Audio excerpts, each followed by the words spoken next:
Hello and welcome to week one of the Zwift Racing League. I'm Nathan Garrett. Alongside me is Hannah Walker. Zwift Racing League is a brand new team-based league out on Zwift that will be happening all the way through December. Yeah, Nathan, it's great to be here for this new league. I'm very, very excited about it. Racing is underway, but maybe you just tell us a little bit more about what this new racing league is about.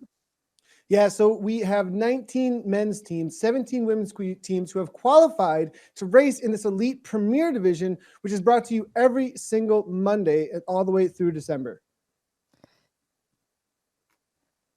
First up today is a points race. It's usually Matt Stevens and myself that will be your commentary team. But for tonight, Nathan is at the helm with me while Matt is at the Giro. In the team time trial, it will be Nathan and Dave Toll. We'll be alternating each week to bring the coverage of this brand new format on Zwift Live, the team time trial. Yeah, so we do have points race and team time trial each and every week, as Hannah was saying, and they'll be alternating in order to really make it all about teams as well as specialties that the teams have and really being able to exemplify their talents within the teams. Now, if you are watching the elite racers today and that definitely inspires you, you can still sign up for the community league, which is going to be on every Tuesdays. It's going to be broadcast over on Zwift Community Live. Now, this week registration is closed for tomorrow, but it is going to be open throughout the rest of the season. It looks like we're pushing 1,200 teams in the community. There are zones for each and every time zone. We got zones for APAC lands down under for Australia, as well as Europe and the Americas region. So definitely, if you're looking to get involved, you can race on these same courses, same rules. Check it out. Community Zwift Racing League out on Zwift every Tuesday. So definitely, we are out on course already with the women, but Hannah, we also have another show with the World of Zwift with OJ Borg on Fridays. Yeah, this brand new show on Fridays. We'll be rounding up all the week's action from across all the divisions, meeting the teams, getting under the skin of what makes Zwift racing really special. So yeah, catch that every Friday with OJ Borg. Yeah, so back to today, though, and we do have a double header out there today for the men's and the women's. For the first points race of the season, the teams will be taking on the big foothills course in Watopia. Let's take a quick look at that course. Big foothills course, they are going to be heading on through the desert on Fuego Flats, then right into Titans Grove, where the first points are going to be up for grabs. Then it's on over to the Watopia Hill for the next section of points. The Volcano, then another King of the Mountain, Queen of the Mountain, and then back on over toward the Watopia Hill for a reverse, and then back into Titans Grove for a total of 50 kilometers, 31.1 miles. Now, speaking of the points that are on grabs throughout the race, as well as for that finish line, it's a little different today, Hannah, and it's going to be points. What we're used to individuals on a team racking up points within the race, and then all of those points becoming put it on the ledger. But instead, it's going to be the top points for the team will then get first place, which then has its own ranking. So everybody can stay very competitive within the team competition. Yeah, consistency is going to be key today with the team competition. Riders just picking up consistently throughout all the different points. The top team at the end of today's race will walk away with 20 points. The second team who finishes second will walk away with 19, and so on all the way down to 1. So it's going to be very tight at the top. It's going to be all to play for week on week. And yeah, it'll be interesting to see what the teams come in, what tactical plan, what game plan do they have. Yeah, they can't leave anything out on the road today. Yeah, and just as a quick point too, we definitely what's really great about this organization is that a lot of times we saw kind of teams in the past run away with tons and tons of points racked up because of that first, second, third structure being so close. All these teams are always going to have something on the line to be fighting for. Now, let's go ahead and take a quick look at the teams that are out here. We do have for the women's teams, Team Aero, Canyon Esports, Cryo, RDT, Evoke Bike is out there, Hino, I Race Like a Girl, as well as KRT, the KISS Racing Team. No Pins, R3RE Racing Team, SARS, the Pros Closet, Team Fearless, Team Swedish Zwifters, TFC, Team Turbo, and then it's going to be 2020 Velocity Vixen and Vision E Racing Team. And I believe there's going to be some really hotly contested with the ones to watch out there, Hannah. Yeah, it certainly is. There's 6 riders that really stand out to me for tonight's race. Brie Wilson of Aero, Mary Wilkinson of Canyon Esports, always one to watch, no matter if it's hilly or flat. Britt Mason of Evoque, Marlene Bjarhed of Team Swedish Zwifters, Helen McKay of Turbo, and a one that you've really been watching, Antonina Reznikov of 2020. Yeah, that's a recent pickup. In 2020, they've been stacking their team recently out of the community races they've been participating in. It's really interesting, their new roster. Pretty amazing how we've seen riders come out of the community racing and now jumping into a full-on UCI Pro team. Pretty amazing. Now, we are jumping into the racing right away here. Real quick, though, something I did want to mention. We did mention the Tuesday racing that is happening. You need to head on over to WTRL.racing in order to sign up for that. WTRL.racing in order to sign up for that on Tuesday. So we are into the racing, though, as we get out on course, and this is going to be the first sprint points actually through Titans Grove. Who's going to be able to grab these here? It does look like Carolyn Williams. They're trying to make something happen from Hino, but on the front, it is going to be Gardner, actually. I believe that's going to be from the KRT team. Amazing kick there. We do see power-ups being thrown like crazy, not only just to hang on, but I think some of those were also being used in order to pick up a better power-up out there. Yeah, certainly. And you just see how much that intermediate has split the group. Got a group of around 7 riders just going clear, and still more power-ups being used just to try and get back on terms with the leaders. You can see just in the back of the screen there how stretched out it is. It's kind of now or never for those riders who have been lost contact with the front, now or never to try and make it back. And we can see the Anvil power-up being used. Perfect timing there from Williams at the front in the red. Yeah, we did see the anvil there used real quickly, and that is a new power up. If you're unfamiliar with it, out on Zwift, the anvil does make the riders heavier on the downhill, so that will be very interesting to see if it keeps the pack away. It does look like Gardner taking down 5 points. More there with 4. Then it's going to be Cecilia Hansen, Caroline Williams, and Bates there with 1 point, rounding things out for the first point section. And that looks like Heino with 2 of the places. There was Cecilia Hansen, Caroline Williams, but Gardner, solid ride there, grabbing 5 for the KRT team. Yeah, real solid ride there, and also taking it, convincingly. Had a little bit of, daylight to spare as well to the second place, but all important to get those points on the board for your team. And worth noting on the anvil power up, it lasts for 30 seconds. So on these descents, you really can make such, an advantage over your rivals by using that on the descent, making you heavier. Yeah, in this section right here that we just saw them leaving in Titans Grove, after the initial Queen of the Mountain, there's actually another kick that's about 8% gradient that they just experienced. This section is a great section, as you see Vicky Nealon from Heino, one of the strongest riders amongst the peloton, trying to break things up further, because the riders that did struggle over the Queen of the Mountain, they are going to be really working to get back on terms in the downhill. The pack is going to be flying away from them. Then you punch over the top that 8%, you can put a lot of damage in, and there's already 2-second gap, even out to 7 seconds at this point, and there's some pretty big names off the back. I think Britt Mason, the big sprinter that I think riding for Evoke now, is off the back of this pack trying to get back on terms, and that is not a rider they want off the back here. I mean, not as much of the climbing for the KOMs for Britt Mason, but she could be involved in some of those sprint sections where they want her involved. Yeah, certainly. And I think as well, it's worth noting that, those riders who have lost touch, they're putting in such a big effort right now to get back to the front. Meanwhile, the riders at the front, are having that breather. They can take some fluids on. They can take, a gel or just to, start to recover. We can get a replay here of that intermediate, and you can just see how Gardner opened things up very, very nicely. And we did have a daylight to the 5 riders and from behind. Did you see that kick by Cecilia Hansen there at the end to come over the top of her teammate for that 3rd place? A little bit of a sprint, and maybe going a little bit late, perhaps. I think she didn't time it right, because it does look like she had the power to come through for the win. So perhaps it was a timing issue there from Hansen. Yeah. It does look like we have a solid pack, though, away at this point here, Hannah. I believe this is going to be about 26 riders, if I'm not incorrect. Yeah, around 26 riders. We've got Lou Bates in here, former British hill climb champion, Katie Banerjee as well, and Sharon Bird, a former British champion.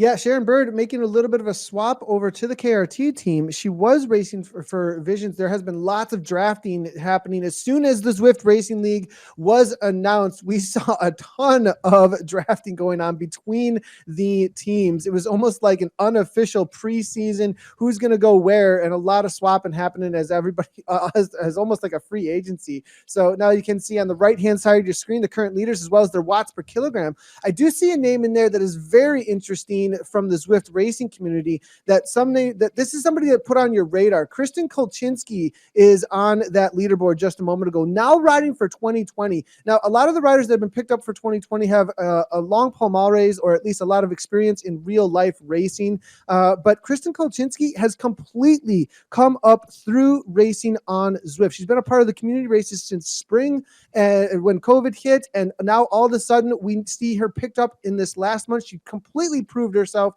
out on the platform. She was a part of the WTRL Gravel Series as well as the Women Empowerment Series, and 2020 got her on her radar. She was going head-to-head actually with Antonina Reznikov in a lot of those, and both Reznikov and Kolchinski got picked up on that team.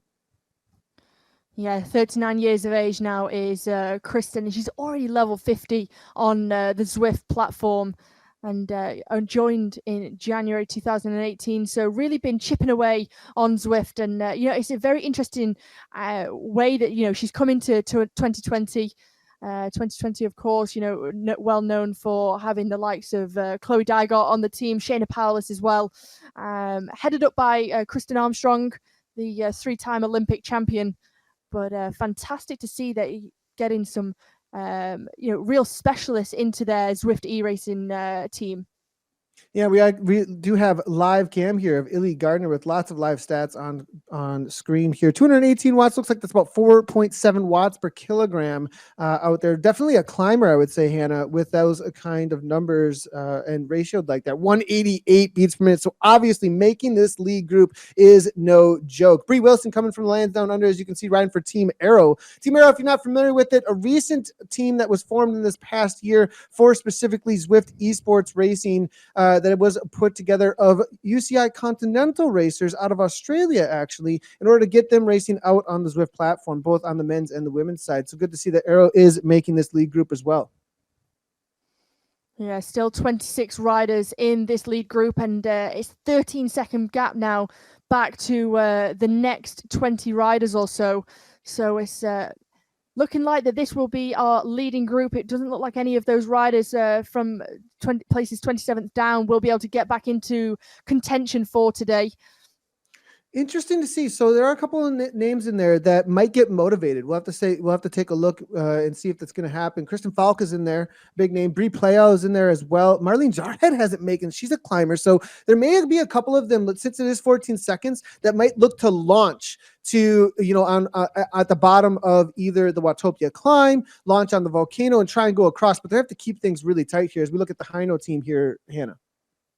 Yeah, Vicky Nealon, Cecilia Hansen, Vicky Whitelaw, unfortunately, a DNS did not start for today. Alice Lethbridge and Caroline Williams, you'll find them in that red jersey with the black fade, the big H on the back. So keep an eye out for them. Alice Lethbridge, extremely strong, had a fantastic off the map tour a number of weeks ago.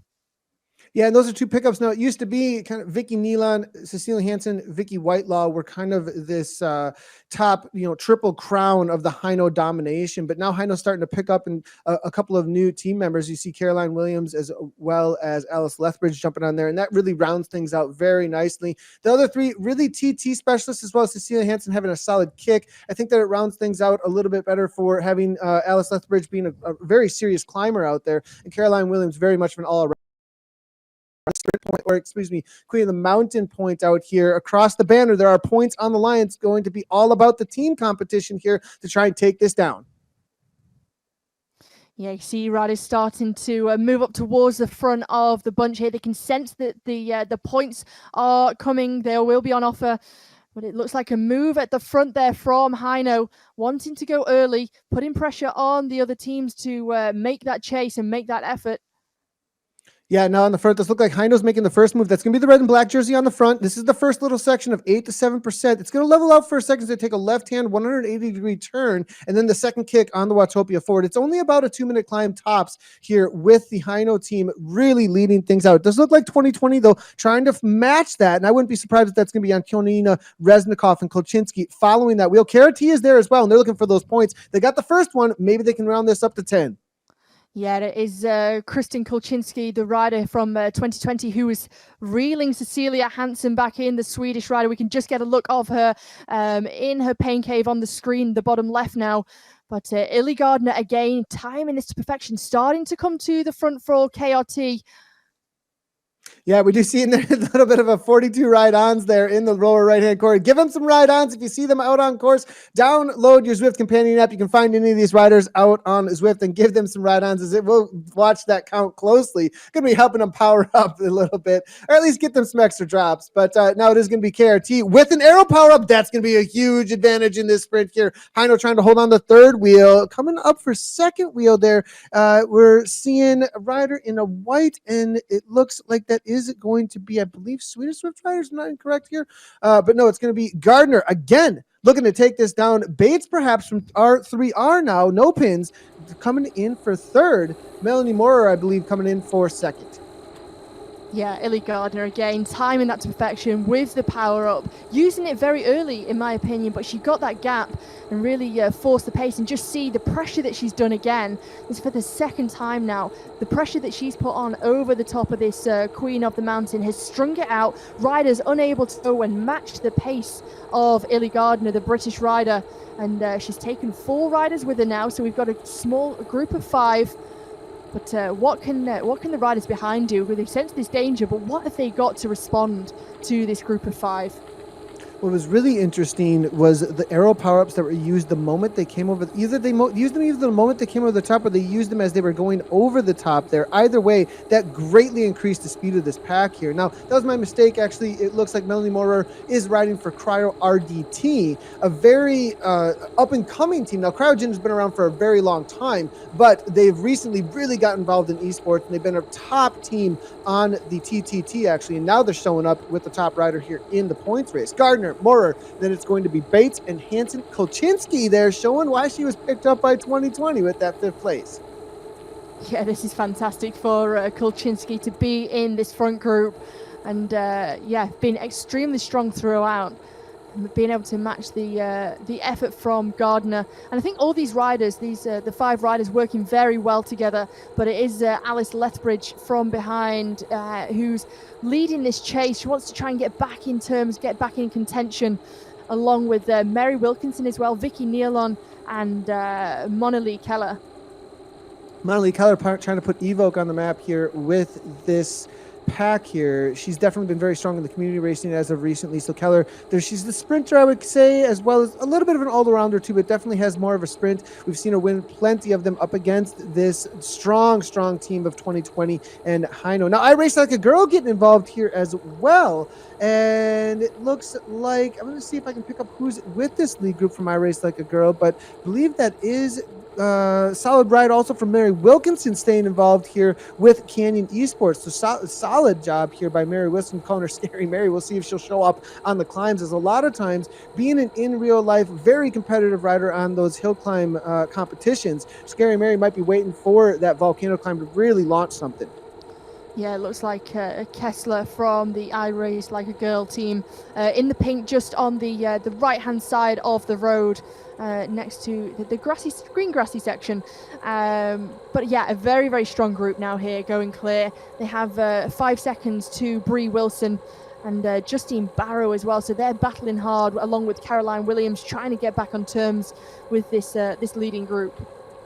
Yeah, and I do see behind there, it is going to be up to Team Arrow with Bree Wilson, as well as, I believe, Playo might have made that. We'll have to wait and see. No, Justine Barrow, excuse me there. But I believe as far as the chase goes, 2020 is not going to put a lot of work into this. There are a couple of riders that are getting pulled up to this group, though, because Antonina Reznikov did not make that lead group, which is very interesting to see, as well as Shayna Paulus. Now, those 2 riders, they'll sit in and say, Arrow, you do the work, because Arrow do not want to get dropped off from this, and they do not have a rider up front. So allow Justine Barrow, allow Bree to do the work there, to bring this back, and allow Kristen just to sit in up front. They can just reserve energy and wait for that Volcano Queen of the Mountain. Yeah, they can, and 2020 in a very strong position right now. As you said, Shayna Paulus and Antonina Reznikov can sit there, force Aero to do all the work, and it does look like there's a huge effort being done at the back from Bree Wilson. Antonina Reznikov just sitting on the wheel and taking the draft from Bree Wilson, and I think this is great teamwork, team tactics as well, and I think very, very smart. Play a smart game. We've still got 24.7 kilometers remaining, and the gap is kind of keeping at around 3.8 seconds. Yeah, I think definitely, as you can see, Bree now pulling through here. It doesn't look like she's trying to surge at all. She's just trying to keep that consistency of pace here at this point to make sure that it at least stays within striking distance, but they need to close this down quickly. You do not want to come into a climb at max heart rate or at a threshold heart rate. You want to be able to rest up a little bit. Now, the question is, how hard are the riders ahead working at this point? You see Gardner coming on through from KRT here. We'll have to see if they are working at all. I think Wilkinson sitting on the back there. They are within striking distance. You can see just a few moments ahead. A couple more pushes, I think they're going to make this happen. I'm not sure that this front group's going to work too hard to stay away. Gardner, though, maybe motivated as KRT, not with a lot of riders besides her involved in these front 2 groups. So she might have the most motivation to say, no, we do not want these teams to get fully stacked at this front group. No, well, I think that's why, we're seeing Gardner constantly on the front. She's not using the draft of any riders. But I think, the pressure's on now from Bree Wilson. Her heart rate's at 181 beats per minute, so you can see just how hard she's working. As you said before, she's not, putting in a huge surge of effort to try and close the gap, but actually keeping the pressure on, keeping the power on, and, ever so slightly reeling them back in, getting back on terms, and playing a smart game. She can see they're in striking distance now, and so just sitting nicely in the pack halfway down. You can just see her the name tag above her avatar. Bree Wilson from Australia is getting back on terms. Yeah, so Arrow back involved at the front. So they almost lost, the race was almost lost there for them. The other riders were able to sit in and get a lot of rest there. So I believe 2020 are going to be coming into this climb set up very well. There wasn't a lot of work done from them coming into this section.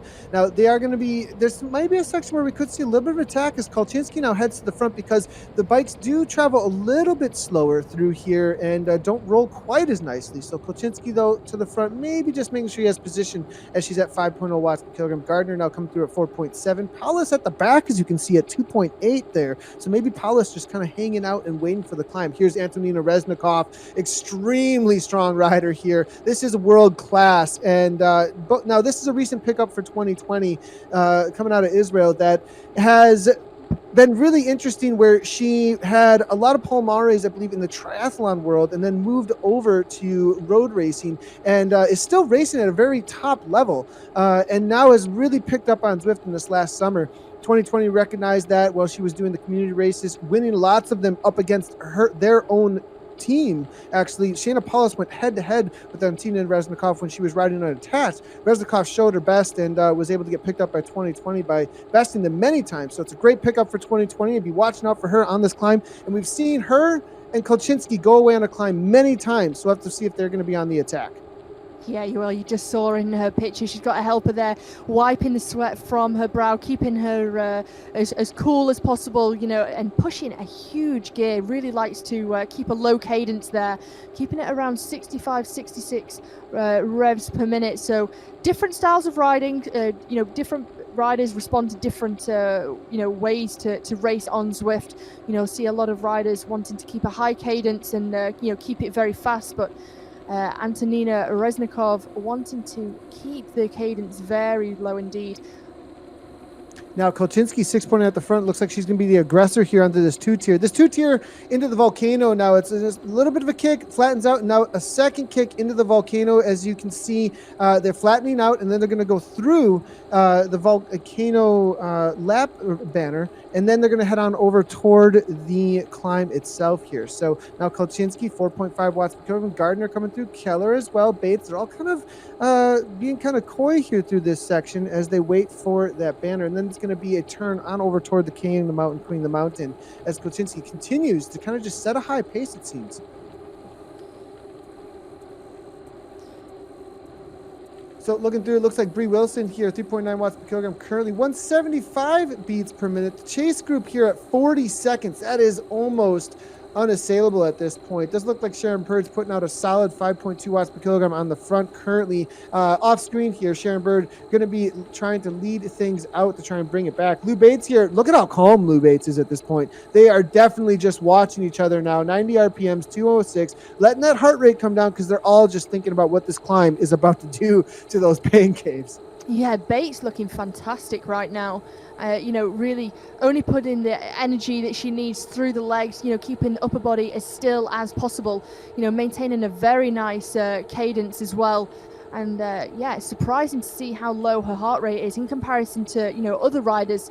Of course, everyone is different. Their physical attributes are very different, but Lou Bates looking fantastic. And we've already started to see, some gaps opening on that climb. They're getting back on now, but Bates looking incredible. Yeah, Bates, very, very calm. You can see it in her pedaling style there. You can see it in her face. Nothing bothering her at this point, and she's going to be set up very well for an attack over the top of the climb. Kolchinski now back to the front, 4.7. It looks like really going to be the aggressor throughout most of this here, and it's just interesting to see how much power Kolchinski continues to put out here to try and keep position. There we are with the new graphic on the bottom here. We're a little under, I should say, 31 kilometers into this race, and over halfway already at this point. It's been fast and furious. 41 minutes of racing done, and 20.5 kilometers to go as they head toward the Volcano. queen of the mountain. Lots of points for grabs. And the current team standings, as you can see, Kiss Racing Team at 10 points. Cryo RDT there at 8. Hino Racing with a solid 7. No Pins R3R 2020 with 1 point. Saris, I Race Like a Girl, and the rest of the teams all at 0. So a lot of work to be done by 2020 and the rest of the teams to catch up the Kiss Racing Team and Cryo RDT. I think it's interesting just to watch Lou Bates and how easily she's able to float from the back of the this group to the front to the back, and she's very, very comfortable. She's not pushing, so much Watts, putting a lot of pressure on herself to stay at the front. She's able to just with ease move from the back to the front when she needs to be, getting the right position at the right time. And I think that plays dividends to the way she races, and the outcome at the end of the race, trying to save as much energy throughout the race and save it all for the end. Looking at Shayna Paulus here from 2020. This is a rider that's gotten a lot of experience recently.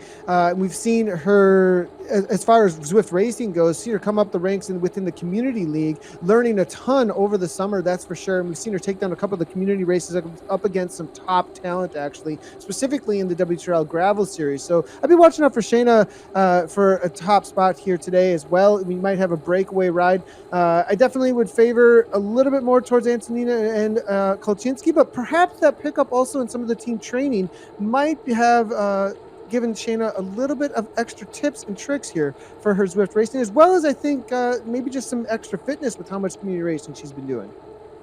Yeah, certainly. Shayna's got a good little kick on her as well at the end, and I think with any bike racer, they're so competitive. Once you get a sniff of the finish line, it'll be all guns blazing to the finish. But I think as a whole, 2020 they'll have a solid game plan, a team plan with all the tactics today. Probably connected to each other via a communication method to talk to each other throughout the race, and just to make any plans on the road as it's happening as well. So I think very, very well set up for this. Initial attacks here coming from Kristen Kolchinski. It's going to be interesting to see whether or not those with punch can hang on over the top of the climb, because this is going to be the deciding factor as to whether or not we have a punchier sprint type finish on that Queen of the Mountain over in Titans Grove, because this is going to be about a 6 to 7 minute climb here, as Kolchinski is the first one to put a dig at the bottom of this Queen of the Mountain on the Volcano. It's got one flat section through as they head back through the volcano. They'll go through and the little ramp that goes through the volcano over the top of the lava, but besides that, it's essentially a 4 to 8% and even up into those 11 and 12% actually at the very top. So we're going to see if we're going to break things apart and not have a sprinter's delight at the end. It does look like Illy Gardner taking over 5.6 watts per kilogram, 193 beats per minute, looking to try and break things apart. Vicky Nealon, Team Hino. Caroline Williams is still involved here. The recent pickup actually for the Hino team, really showing why she has been picked up by one of those top teams. So good to see Caroline Williams, and 4 Hino jerseys now making their way to the front. I think they got a plan here, or perhaps they're just following Illy Gardner saying, we got to watch this rider. Yeah, this is really impressive riding from Hino to really fill the front of this peloton. Vicky Nealon, you can just see in your screen now dancing on the pedals, keeping a nice rhythm there. But as before, Illy Gardner timing it to perfection, making that move, when she needs to, and setting the pace, a blistering pace at the front here. And it really puts a lot of riders in difficulty, and it's only a matter of time before we see another split in this peloton. And you can just see again, Illy Gardner, smooth as ever. Yeah, Illy Gardner, look at the smooth pedal stroke here. A lot of focus. Doesn't look like she's struggling on the bike at this point. The heart rate is very high, but it looks under control. And she is pressing the pace at the front here to try and break things apart. She does not want the big sprinters to come alongside for the finish. It does look like Illy, they're 350 watts, 5.5 watts per kilogram. Now backs off a little bit as perhaps allowing some of the other riders to try and come on through. Looks like she's got a little bit of assistance there as well. It's always good to have a Sonia on board to help out with the fans, coolings, as well as some extra water or anything you might need as you get through this 50 kilometers of racing. Yeah, you just see Illy Gardner dropping her power up there. Quite early, no one else is using theirs yet, but she's trying to make the most of this draft against everyone, but it's not actually playing dividends to her. Yeah, it's interesting, Hannah. I think perhaps at this section, after that little bit of a kick, she was really driving the pace, maybe looking to get as much of a reprieve from the rest of the pack here as they go through this section. This will be the calmest section for the riders as they head on through this flat, and then it kicks up again for another 2 minutes or so. So she was most likely, the drafting power up, it's not going to do a whole lot on the climbing sections, and most likely trying to reserve as much energy as she can, because it's almost, as far as what you're looking for a feather or an arrow power up when you are into this climb. So that's the best she could probably get out of that drafting. Now Monalee Keller here for Evoke, 220 watts. Be on the watch out for her. Throw in the water bottles, done and dusted with that one, as you can see, getting a little bit more on terms. So it's just like, I love how active the riders are in their caves here. Coming from the garage too, Hannah. Yeah, I love it. I love it. Just throwing the bottle down, gets a next bottle. She's got them all lined up, so prepared of what's to come. And it's so important, after 33.6 kilometers of racing, keep that hydration. Once the body starts to really want the fluids, and it's already too late, your performance wise, it's already, having a detrimental effect to you. But here we go. Illy Gardner is lighting the burners. Lou Bates in pursuit of her, a fellow Brit. And Kulczynski from 2020 really turning this up now. So these three riders have got nearly 2 seconds gap to Mary Wilkinson. Yeah, Mary Wilkinson, she's been very quiet, and I think Canyon Esports at this point has kept things quiet with Mary Wilkinson as long as they can. We haven't seen her stick her nose in the wind. We haven't said her name a lot, actually, specifically because she's kept things quiet. But now Kulczynski, we saw the initial kick from Kulczynski, and I think she's had to temper herself, actually. Usually Kulczynski pushes at the front, maybe a little bit of inexperience even when it comes to the tactics that you really learn from in real life racing a lot of times. She usually is kind of just a bull at the front, just takes over, but it looks like she's calmed things down until these latter moments, and she's learned a lot, it seems like, jumping into 2020 here now as she presses the pace. But again, Illy Gardner, 5.6 watts per kilogram. We're starting to see the cream of the crop here. Who is going to come over the top and make the splits? I believe this is going to whittle this down, Hannah. Yeah, Illy Gardner keeps throwing those hits, trying to break the riders behind her. But Lou Bates is always able to respond. What has Kulczynski got as we start to see now Mary Wilkinson is back in the frame? Has she timed this one to perfection? She's putting in a big surge now, 8.2 watts per kilogram. Mary Wilkinson from Canyon Esports is going clear. And what has Illy Gardner got now to respond as Lou Bates gets back on terms? So it's 3 British riders in the front now. Here comes that final little bit of kick. There was that initial rise out of the flatter sections, and you kind of can trick yourself that, this is the time to go. But no, there's a couple of little bumps and some flattenings out, and then there'll be this final up into those double-digit percentages to the line for those points on the Queen of the Mountain. And Mary Wilkinson, she did that kick. I thought maybe it was going to break the group, but no. Lou Bates comes over the top again. Cecilia Hansen, she's been waiting, and it looks like Cecilian's going to be hanging on 181 beats per minute, 5.6 watts per kilogram. All these ladies at this point are averaging somewhere between 5 and 6 watts per kilogram. Here comes the final click over the top of the Queen of the Mountain, Hannah. Yeah, this is insane. The numbers are insane. Illy Gardner is able to go again. Her heart rate right now is 198 beats per minute. It just shows what effort it takes for Illy Gardner, for these riders, these racers, to be at the front of this bike race. And it's going to come down. Cecilia Hansen getting back on terms as we come closer. Big surge of effort now from Lou Bates. Yeah, Lou Bates now, Illy Gardner. It's going to be between R3R there, and KRT. KRT takes it again. Gardner across the line. Heino has to settle for 3rd and 4th place there. Amazing. It looks like some homework has been done by some of these other community teams, because Heino has been the dominating team as of recently, but no, it's going to be R3R, KRT, some of the longest standing teams. This is amazing to see. They kind of got a little bit quieter in the last 2 years or so, KISS Racing Team and R3R, when it comes to top esports racing. It looks like they've come and shown up for the Zwift Racing League, the community side of things, the old school community teams coming in. Heino, they definitely are a community team, nothing to take away from them, but they were a team that came out of the community teams that was put together, actually. So good to see KRT back at the top now with Illy Gardner, 5 points, as you can see, and they've taken every one of them. I think they got 15 points now, if I'm not incorrect. Yeah, I think this is mightily impressive from Illy Gardner. But what a way to show the teams, with KRT and R3R in the opening of the Zwift Racing League. I mean, what a way to stamp your authority in, the first of the season. Yeah, Illy Gardner has been a dominating force so far, but we still have the Fuego Flats and the Titans Grove climb, as well as the reverse Watopia. So it's going to be interesting to see how this plays out here. Vicky Milan now with the Heino team still on board. Cecilia Hansen, I believe we've got 3 still involved here from Heino. Cecilia Hansen, I'm seeing Alice Lethbridge, who's also been very quiet, maybe waiting for a couple of extra sprint points out there. We'll see if Illy Gardner can keep this up as well. Still with a lot of firepower here from Heino. They might have to start playing some games, though, to break the other riders. Since they have the numbers and how dominating we've seen single riders from R3R as well as KRT, perhaps Heino and 2020 as well as Evo could start to work together to try and tire these other riders out, because they seem to just be dominating if they don't. Yeah, there's going to have to be, a certain point in the race with 13.6 kilometers remaining where Heino really do need to, start to make a move now. Think about how they can break Illy Gardner, how they can break Mary Wilkinson or Lou Bates, these single riders in this front group.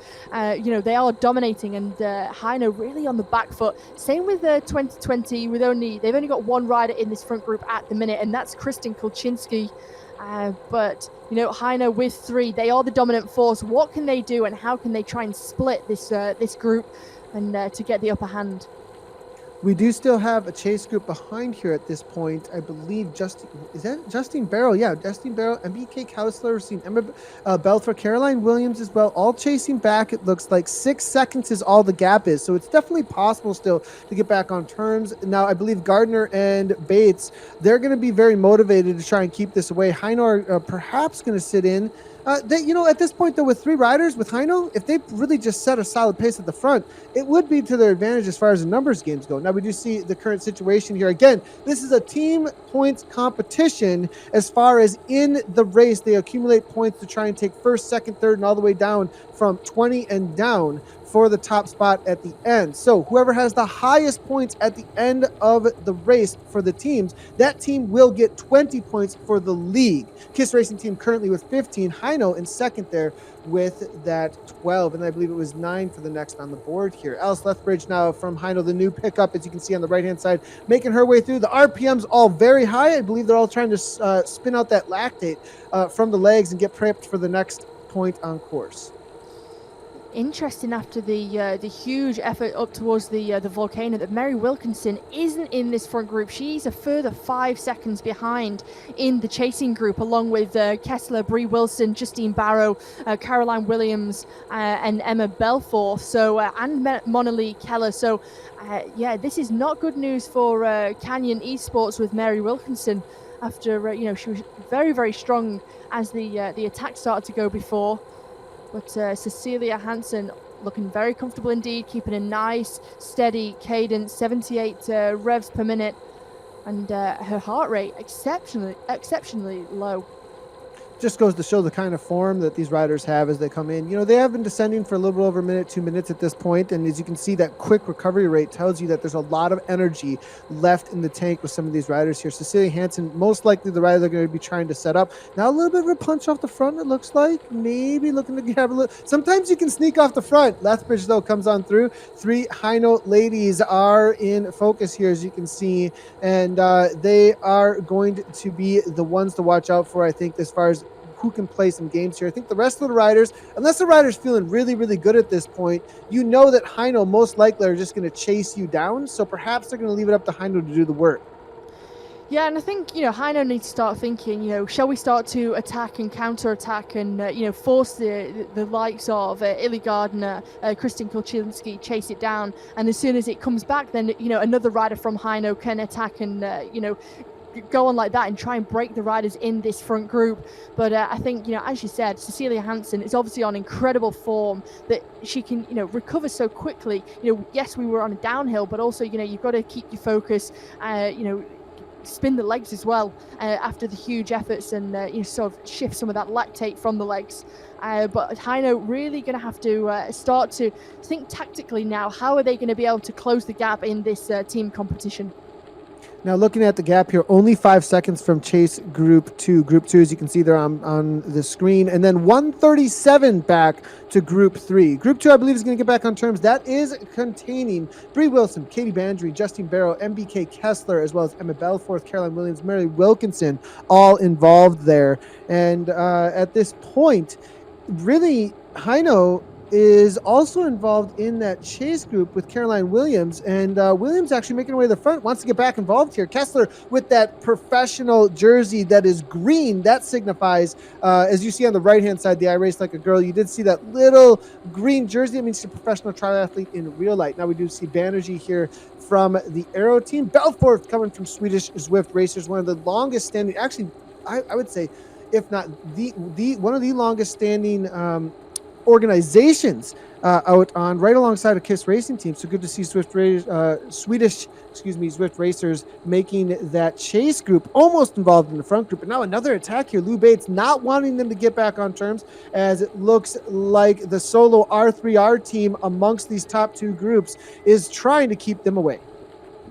Yeah, Lou Bates is an exceptional athlete, former British hill climb champion from Nottingham.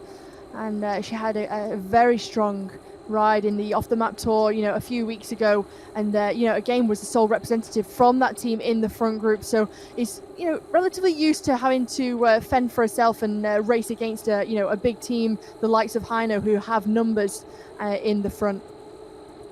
Yeah, we are seeing MBK Kessler here. She has made this front group. Very strong rider from I Race Like a Girl. And this is a solid ride here from Kessler and I Race Like a Girl, who have been in that top 3 position or so when it came to the community TTT with WTRL. So definitely has a huge engine on her. She can hammer away, and it looks like she's going to be chasing things down here alongside of Arrow, perhaps, to try and stay involved at the front end of this race, because I do not believe I Race Like a Girl have made that front pack, if I'm looking through this correctly here. So going to have to get back on terms, work with Arrow, and keep I Race Like a Girl involved in this race. Kolchinsky at the front, looks like here. Gardner now 5.3, as you can see, and I think Gardner now is starting to notice that gap was coming down. I thought it was going to be done. I thought it was for sure going to be coming back, but it looks like perhaps little bit of motivation taken out of the chase group. Arrow and I Race Like a Girl, they cannot sleep on this. No, they can't. Yeah, as you said, the gap did start to come down to nearly, just under 4 seconds. It's gone back out now to, almost 7 seconds. So, as soon as that momentum has gone from that chasing group, it's really hard to kind of get everyone organized, get everyone back on terms to think, okay, let's try and, chase this group down. Williams is one of the riders in that group who is from Heino. She can just sit on the back of these riders and not do any work at all. Yeah, we are seeing the course at the bottom. There's the profile. We are a little over 38K in, 8.1 kilometers to go. They will be doing they will be going past the piers in the old school Watopia piers start area, and then they'll head on over toward the reverse Titans Grove. So there's not a whole lot of racing to go yet. The reverse Titans Grove, a lot sharper climb, so it will suit the climbers a little bit more, a little bit of a punchier climbers, though nothing like the KOM on, or the Queen of the Mountain on the Volcano, but definitely a lot punchier than what we saw over the top of the other side. So it may suit somebody, I would say, like Mary Wilkinson, if they can get back on terms. Kristen Kolchinsky as well. Kolchinsky, not so much of a punch on her. She doesn't have the kick, I would say, from 2020, but she does have the climbing legs. Maybe Kolchinsky might be able to make something happen from bottom to top. Now a little bit of attack here. It looks like that is going to be Belforth here. Very strong rider here. She's been going up against the Heino teams a lot in the community races, just getting bettered a lot of times actually by Heino recently. Maybe she can make up for that here today in the first of the points race in the Zwift Racing League. Well, some real motivation here for Belforth. She can see the riders in her sight on this long straight, and I think, as soon as she got a glimpse of that, she thought, now's my chance to close this gap. She's closing the gap now. It's only 2.3 seconds. It was 6.5 seconds, so Belforth doing an incredible job.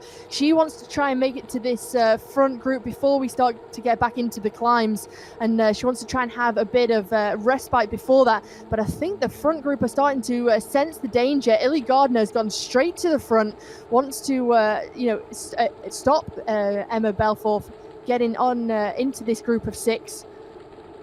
Yeah, Yarsine Belforth here. She sensed, I believe, that the rest of the group was sleeping on that front group, sleeping on making that chase happen. It was a good move here, but I don't think it's going to be coming back. It was timed well, but she needed probably 2 more kicks into the orange watts per kilogram, really 2 more kicks to really bring that speed up as high as possible. She went into more of a threshold tempo a little bit too early. She probably just didn't have the power to come across any longer. You can only go into those numbers for so long. It was a 1 to 2 minute effort. That was it. Done. Going backwards now. Belforth, it was a solid effort, but it's not going to be happening. She's going to have to work with the rest of that group to try and chase it down. She is, and she came so close then, 2.5 seconds, and already, the front group, when they sense that danger, it's already 8 seconds, nearly 9 seconds gap now to Belfort. So you can just see it when you don't have that power, and as soon as you're not into that draft and keeping the pressure on in the front group, how much time you can lose. There's around 5 riders in that chase group at 10 seconds now. Mary Wilkinson, Justine Barrow, Bree Wilson, Caroline Williams, Katie Banerjee, Emma Belforth, the rider who we just saw attacking, and Caroline Williams of Hino. Yeah, so Gardner now taking over at the front, making sure that that group does not come back. Now, interesting to see if you noticed in that chase group, it was Arrow with 3 riders all starting to work together. But where the threshold, she most likely is going to try and make it a race of attrition to the top, because with Hino in there, Gardner, what we saw over the top of the other Queen of the Mountains, as well as Evoke there, I believe it's going to be with Keller. Also with the solid kit, Kolchinsky is going to have to set it from bottom to top and just make this a race of attrition on the Queen of the Mountain, because I don't think she can win a punch against these ladies. No, me either. And I think, when it comes to that punch and also the timing of when to open up the effort, Gardner and Bates really are the, the stalwarts of knowing when to make the effort and, to take the maximum points, the important points. And it's interesting to see that the chasing group, when they're traveling at the same speed as the front group, it's so hard. There's never going to be able to close that gap. And, consistently now, the gap is going out 13 seconds to our chasers. So it looks like, this will be our front group now of 8. Yeah, and Hino definitely with the advantage there. Mary Wilkinson now starting to make her way to the front. It looks like Mary's starting to get a little bit motivated, saying, come on, ladies, we can't give up the ghost here.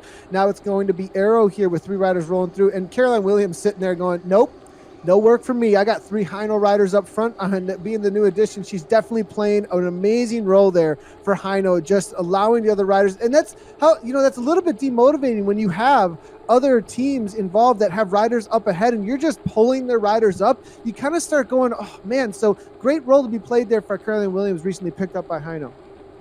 Yeah, it's great, but I think also that's part of the teamwork, being smart of how you can play the strongest game, not drag the chasers or other strong riders across to the leading group. So I think Caroline Williams doing a tremendous job right now, and if things do come back together, she's fresh, she's ready to pounce and to make that attack. But Illy Gardner for me in this front group, again opening up these gaps, she's leading it from the front, she's not taking anything by chance, and actually showing for me it's showing Hino, they're just sitting at the back. When are they going to make their effort? That is a good question, too, and I wonder if Hino saved it for this final across the line. Big points across the line here, so we'll have to wait and see. Gardner now to the front. We're seeing it looks like Kolchinsky taking over. Kolchinsky started this initial punches, started to do a little bit of a rope to dopes, thinking maybe from bottom to the top here, coming out of the springs. Now they're heading into the climb in just a moment. They're not on the official climb from the marker, but it definitely starts going uphill and undulating a whole lot until they hit the official climb. Now Hino taking over, 3 riders to the front, covering those moves. Gardner to the back actually here, so maybe Hino, we're waiting for a 1, 2, 3 across the line, which will be maximum point that they could grab from that. That would be perfect for Hino if they can pull it off. Yeah, it will, and maybe Illy Gardner just wanted to take a breather. She's straight back up towards the front now, able to float around this group very, very nicely. And again, one of the riders who has a extremely high heart rate, 196 beats per minute, so shows the effort that the British rider Illy Gardner is having to do. Cecilia Hansen towards the front now with Kristen Kolchinsky not leaving aside. So I think Kolchinsky, just taking a look at the group, who is a threat. When is the effort going to start to open up? Gardner now to the front. A little bit of a downhill here. Don't want to be too much on the front there through this section because it will definitely come back to bite you. The pack rolls through like a snowball effect a lot of times as they come through the final sections in the trees here on Titans Grove. Reverse climb. Cryo RDT involved here. And that's a highlight to me. Cryo RDT, the Cryogen team, making this front group with one of their riders. That's a team I believe that I know has been getting really organized over the last couple of months to really be a force at the front here. And this is a showing of that, how much work they have put in to organizing an amazing esports team out on Zwift here. Now, back to the front, though, one of the most longest standing teams out on Zwift, and Illy Gardner showing what they've got, what their medal is. KRT, KISS Racing Team, dominating so far, and it's Illy Gardner that's been doing all the work. Yeah, she's had a tremendous race all the way through, been the lone representative from KRT in this group, and I think, to go up against 3 Hino and the other riders in this group also, with no teammates to help with Kristen Kulczynski, Lou Bates, Monilee Keller, as well as looks like Melanie Maurer as well, sole representative from her team. So these riders really standing their own against the 3 Hino riders.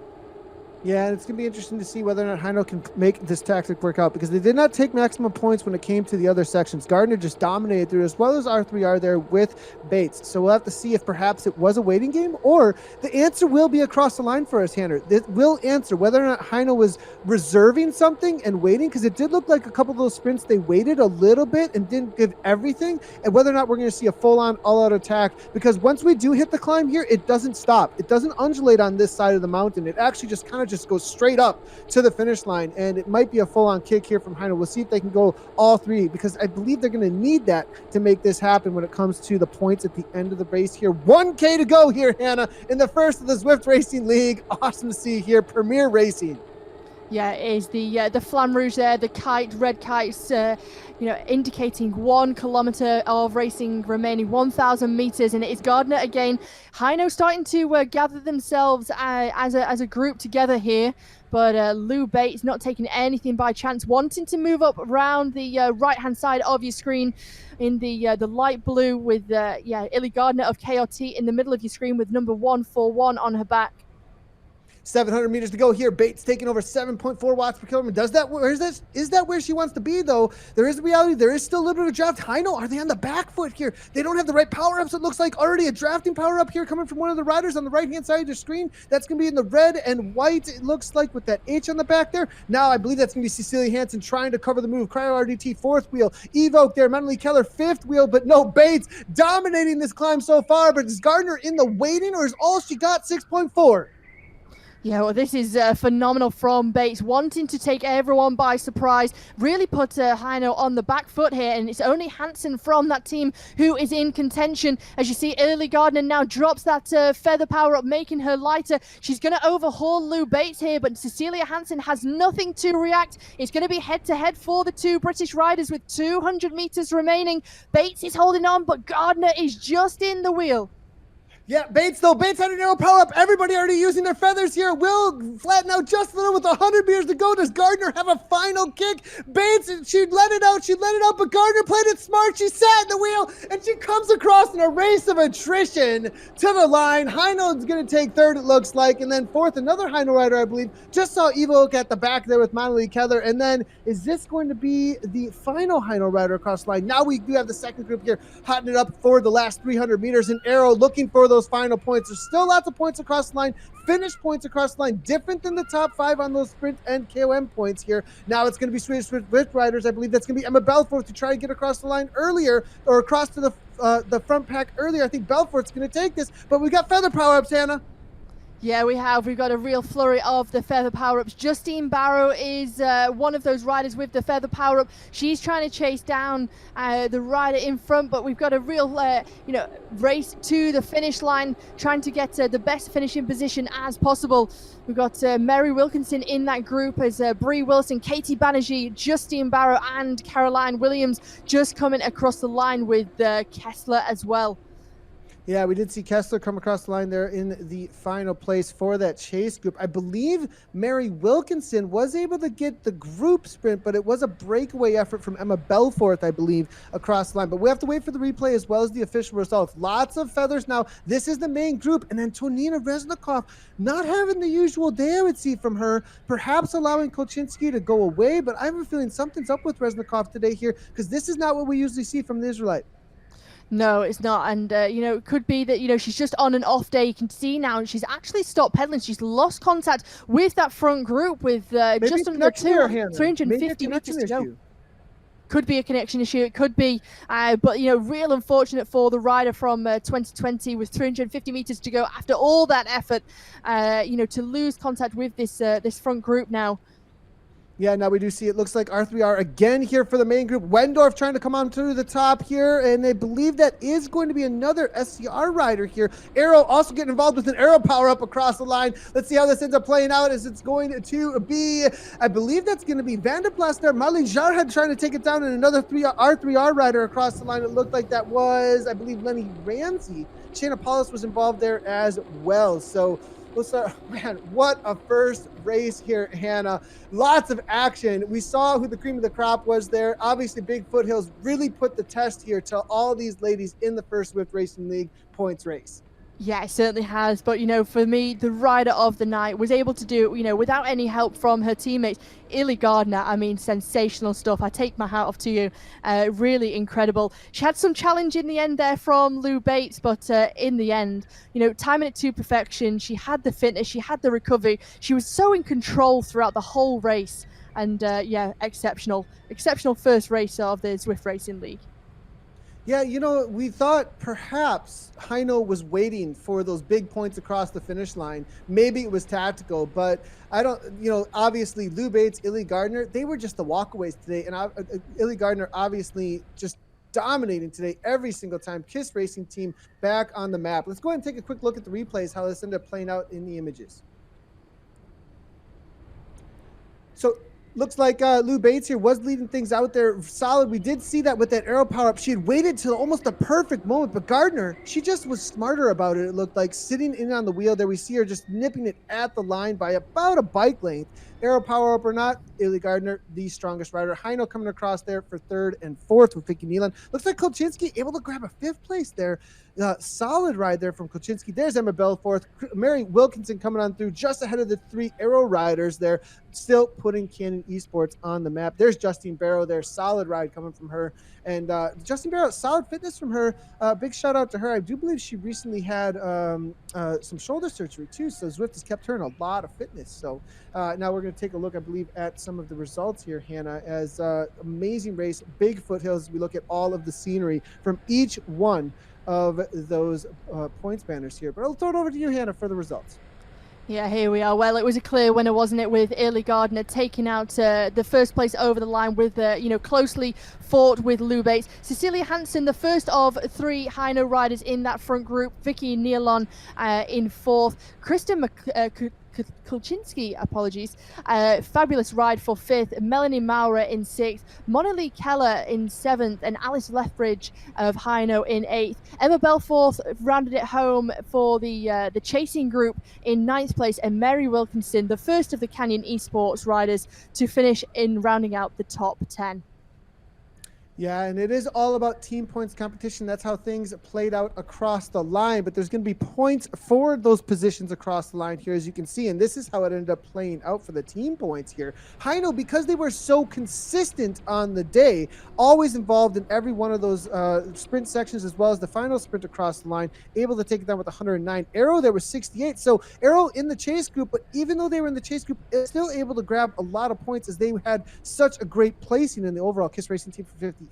Illy Gardner, obviously the dominating force that made that happen. No pins there. R3R there. Lou Bates with that 56, as well as the rest of the riders there. Kolchinsky was the lead rider that made it happen for 2020, as well as the rest of her team. I think Shayna Paulus and Antonina Resnikov. Cryogen there for 40. Team Swedish Zwift Racers tied for 37 with I Race Like a Girl. Evoke there, and that was Monilee Keller there. Solid ride by her for Evoke and the rest of her team there. 29 points. And Canyon Esports for 21. Now that is the top 10, though, that they are going to have for the points that they will receive for the race overall, right? So that's not what they get toward the league. Their league points then will be based off of the placing they had in that list, 20 all the way down to 1 for the 20 teams. Yeah, well, so 20 points there for Hino and 19 for Aero. I think it just shows how consistency is key. Despite if you're not even if you're not in the front group, that to keep picking up those points even in the chasing groups. Never give up and keep the team work alive throughout that. But I think Illy Gardner, very respectable job. Picking up the points more or less on her own for KRT and solidifying third place there in the team standings.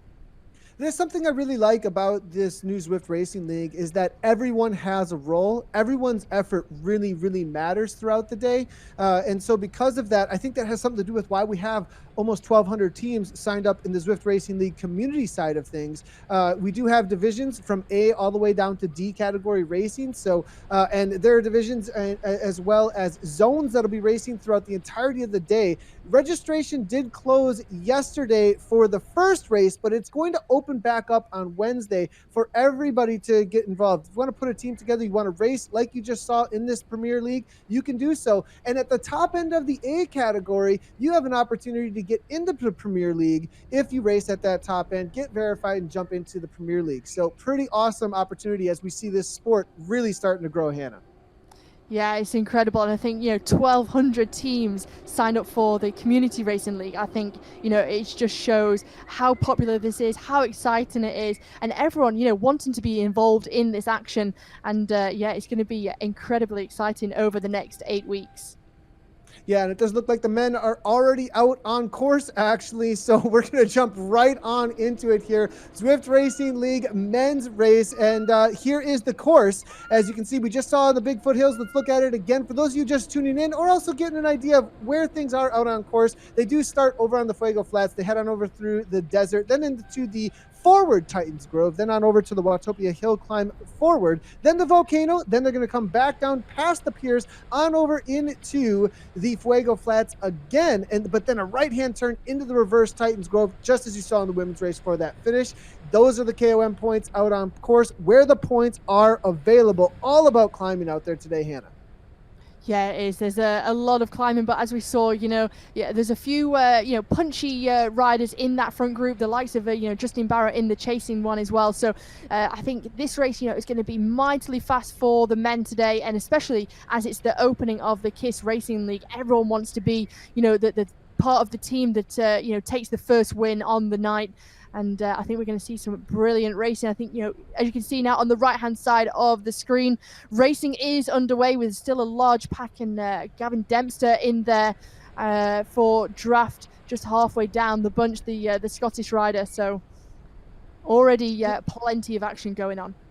Yeah, and I think Dempster going to have some serious fitness. He did recently do a challenge, I believe it was somewhere in Northern Europe, where he was riding like 1,300 kilometers or something, doing this crazy fitness challenge. So I think he's going to have the endurance in the legs, and I think he's going to have enough rest in the legs as well to put a couple of punchy efforts in there in the last month or so since then. So watch out for Dempster on these climbs. He's a very dangerous rider when it comes to the climbing races. Now, Vyasen, obviously, we call him recently nicknamed the Duck. Vyasen here, watch out for him. Canyon Esports, one of the hungriest riders, I would say, out on Zwift when it comes to racing. Says we do see Canyon Esports. There's the lineup, Hannah. Yeah, Philip Deigner, Steve Young, the Python, Alex West, Ollie Jones, and Lionel Vyasen.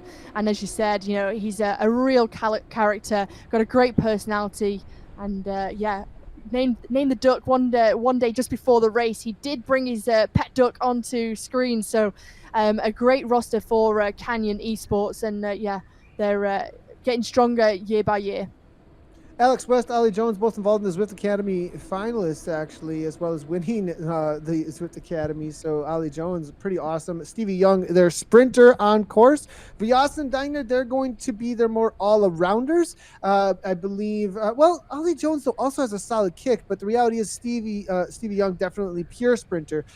So very, very strong team amongst the men's field here, as we do see Vyasen on the downhill section as they head into, I believe this is going to be heading heading into the forward Titans Grove section. Now, this is a very undulating course when it comes to Titans Grove initially. It does not punch nearly as much as the reverse. So there's a lot more drafting that can go on. So it's very tactical to grab these first points. It's not so straightforward as just set a solid pace at the front like you see on the King of the Mountain on the Volcano, where you can kind of set a solid pace, back off a little, and then back to the front. Whereas here, if you spend too much time on the front because of how much it does undulate here back into flats and not a very sharp kick, you're going to find yourself off the back with way too much energy wasted if you're on the front too much.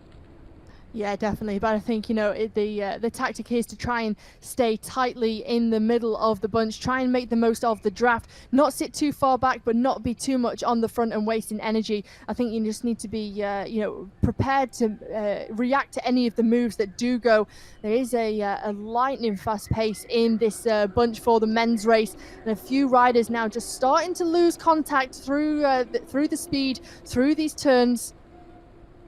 Yeah, interesting to see. Now, I believe it is going to be Callus Esports team. They're making a move at the front here. They're going to be in red and black jerseys. No, now we do see on the front it is going to be the Merkin here coming out of Belgium, actually. And quick little shout out, it looks like, to Canyon Esports again, though. Now R3R with Harner toward the front, as you can see. So lots of change ups happening as I think everybody, you can see the pack is getting a little bit nervous because they know what's on the line here in just a moment, and they're all trying to find those positions. The pace can get very high, Hannah, here, like over threshold into a VO2 max, just trying to find your position in this pack.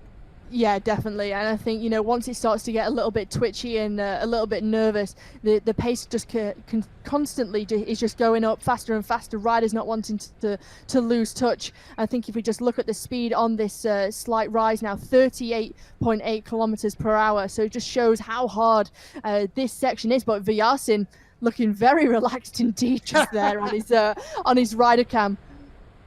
Yeah, I believe that was one of the women cooling down there. So good to see Vyasin very, very calm. Of course, not actually Vyasin cool, just hanging out and chatting away. There's Vyasin. There's the real effort coming on through. 6.1 watts per kilogram, as I believe the Duck's going to be hanging out behind the green screen, cheering him on, giving him a couple of quacks and ride-ons for some encouragement, as you do see the 64 ride-ons that Vyasin currently has, as you can continue to give them encouragement out on course, and they will see that on their Zwift, actually.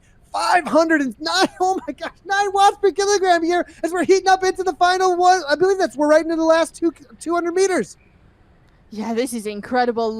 Watts here. Hewell Davis up towards the front. Jimmy Kershaw, Rick Ottimer as well. Ollie Jones for the Canyon ZCC team.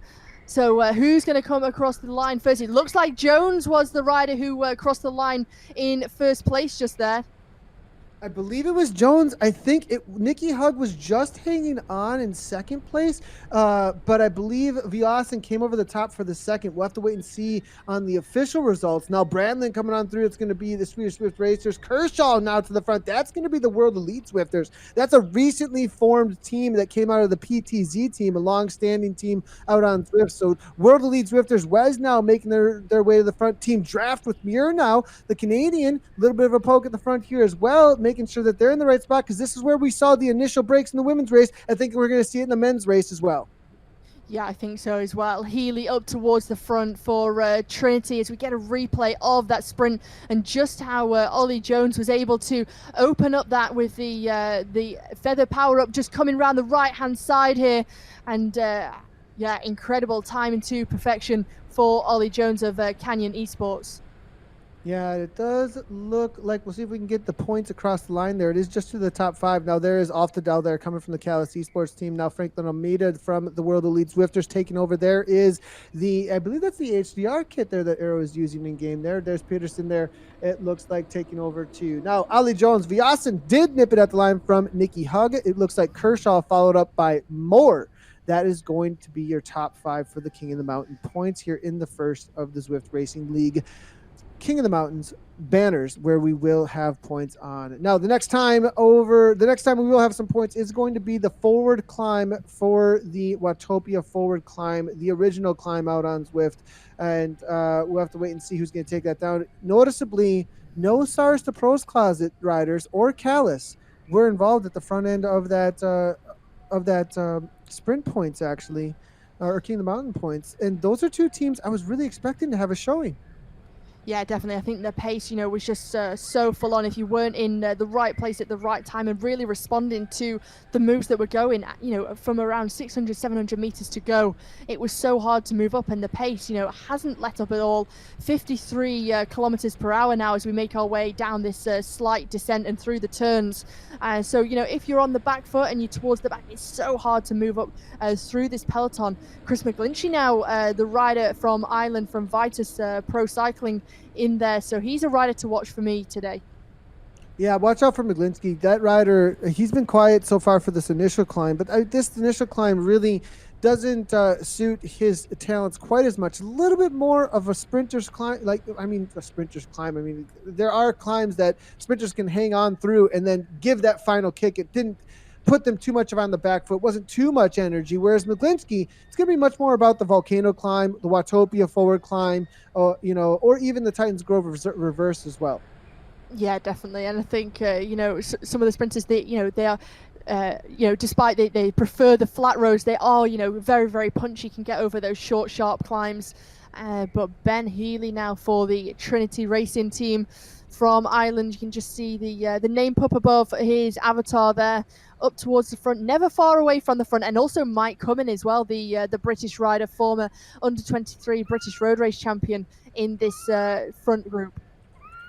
Yeah, and we did see the points there. It does look like Canyon Esports walking away already a little bit here, but it's still going to be about consistency. Now, the thing about Canyon Esports that we're seeing differently here from the women's race a little bit is they are putting multiple riders first across the line, second across the line, also involved maybe in that fifth or a little further back. So Canyon Esports really stacking that top 10, I believe, and that's really what's going to get you the most points. They're showing up to race here in ZRL. Yeah, they are. And I think, it's important that, they'll have come into this with a game plan that they want to try and get some points on the board early on, to try and get that gap. And maybe, they would have seen what happened in the women's race and said, we can't leave it until, too late in the race to really, swamp the points table and to get a lead in that. So I think, Canyon Esports working very, very well together with Viarsin and Jones up towards the front. And they've still got a lot of cards to play as well with West and Steve Young. The rider out of Switzerland I definitely wanted to highlight here is going to be Nikki Hug there for that BRT team, the only rider that was able to challenge Canyon Esports across the line. So, and that is a pickup by the Bolt Racing team. Definitely want to keep highlighting to everybody because of the team competition that was announced with the Zwift Racing League. A lot of riders were drafted, were traded between the teams leading into the season here. And Nikki Hug coming on over to BRT, that's a big pickup here, as well as Hywell Davies, another big pickup here for BRT. So they're really putting themselves on the map here. Not a team that it's always been at the top end of esports, suddenly showing themselves as somebody to be contended with. Yeah, certainly. But I think, it's a wise decision from, the riders and the teams. Teams and riders had to qualify for this Zwift Racing League. So I think, why not field the best possible team that you can to be in a chance with, coming out on top in the first season. And I think, when you look at how dominant and consistent that Canyon Esports team is, they really are the team to beat in this series. Yeah, we do have another team that we want to talk about here is Matt Gardner's team, Saris the Pro Closet here, 3.5 watts per kilogram. Look how calm this is coming from Saris the Pro's Closet, knowing how to ride in that pack. There is drafting, obviously, in Zwift, 150 beats per minute, just a solid, maybe not even tempo into the endurance zone. But great shout out there, though, Hannah. Definitely, I mean, everybody's going to be looking to stack their team as best as they possibly can in this initial season, put themselves on the map as who's who when it comes to racing Zwift and esports. Yeah, certainly. We've got 19 teams within this racing series, and some of the best Zwifters in the world. The likes of Canyon Esports, Team Swedish Zwifters, Where's Evoc Bike, PO Auto, Bolt Race Team, Aero Turbo. Draft with Warren Moore, Bruce Bird, Dutch Racing as well with Rick Ottomer, who we've seen up towards the front, Callis, Saris, and plus the Pros Closet, Team AHDR and KRT, who we saw in the women's race, likewise with No Pins R3R e-racing team. Legion LA as well, one of the teams headed up by Justin Williams and Corey Williams. Great to see them getting a wild card into this series, along with Skyline, Trinity Racing, and Vitus Pro Cycling. So, a real stacked field here, and great to see, so many, different riders from different parts of the globe taking in this initial Zwift Racing League. Yeah, and I definitely want to shout out to Legion as being one of those top teams coming out of North America, and we're gonna see how they can fare against these esports teams. Legion, I believe they've been racing a little bit more out on the road after at the later ends of the summer or so. So we'll have to see how Justin and Tyler end up playing their cards here and whether or not they're a force to be reckoned with. Now we are going to be heading into this climb forward Watopia, the first ever climb that was out on Watopia, and we do see the feather power-ups being used very early, actually, and that may be a mistake here, using them so early, a little bit maybe inexperience here from at least my opinion here, because you need it for that second kick. Maybe some of these riders are already hurting, though, just looking to hold on. It does look like it's going to be Richards there, as well as Feldager, Andrew Hawden taking over, Mike Humings there, as we are seeing Mikey Mottram there in the red on the right-hand side of the pack, taking over for Vitus, and Evoke still involved. Loving the hats and the style there coming from Evoke, Hannah. Yeah, definitely, me too. But I think you just made a very, very good point. Yeah, it's very early to start using your power-ups, but I think if you're already in the hurt locker, you're already struggling to stay in the group, you've got nothing left, to lose, leave nothing to chance. Use that power-up, make sure you stay within the group, recover the best you can, and maybe just sit this sprint point out for now. Get recovered, get some fluid on board, hydrate, and recover for the next points coming up. What a move here by Ben Healy. This is crazy coming from Healy right now. 543 watts, full on attack now. Trinity Racing off the front, trying to respond though. Segerbrook now. Spencer Segerbrook, can we make it happen? He actually won one of the live finals back in Long Beach that we did way back with 12 watts per kilogram. Team Turbo's back on the map. I was just going to say, where's Turbo Ben? And now here they are at the front of the race. Segerbrook, Spencer. Oh, it's great to see Spencer back at the front of racing here. Well, a phenomenal effort there by Ben Healy, the young Irishman of Trinity Racing. But Segerbrook really timed that to perfection, had to lunge for the line almost just to nip the points from Healy. But yeah, phenomenal there from Spencer Segerbrook. Yeah, I mean, that's what we were talking about, right? That early kick really was just about holding on to the pack, but really who had the power is those who had this final kick to the line, and Segerbrook waited and waited for that moment, taking it down here. Next one across the line here, nice little kick to nip Healy, who could not hang on, just too much speed, it looks like, coming from that newer kit in game. I'm going to take a quick look here. I believe that was a PO Auto Rider, not sure which one, in the light, the turquoise and gray kit there. And that's going to be Foldager there, actually, with that 4 points there, but Segerbrook taking out with 5. Healy holds on for 3. Vyasen showing why he's the duck here, quacking away for 4th, and it's going to be Van de Busch there for 5th across the line there. Nice job there for Canyon, still staying involved there, even after taking the first Titans Grove forward. Yeah, I think for Canyon as well there, they didn't actually have to, chase it down. It was Segerbrook and Foldager who were chasing Healy down. So Canyon, saving energy, but still were able to pick up the points on the line. So, keeping that tally going in the team competition, and it meant that Ollie Jones and Alex West were able to just sit back in the group, not have to do too much work and expend too much energy.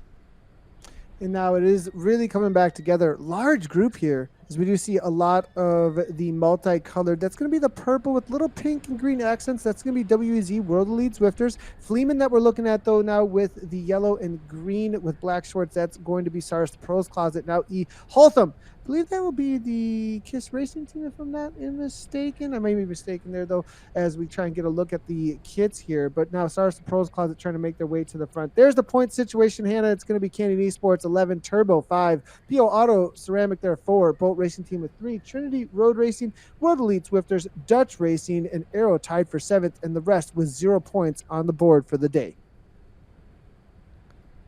Yeah, Vyarsin towards the back of this group now, so just recovering from his efforts. 54 riders remaining in this front group, so as you said before, it's still a very, very big group with 25.6 kilometers of racing to go. 32 minutes of racing complete, but very, very cagey within this group. A lot of riders just using the draft benefit from the riders in front, and constant changing of guard at the front of this peloton.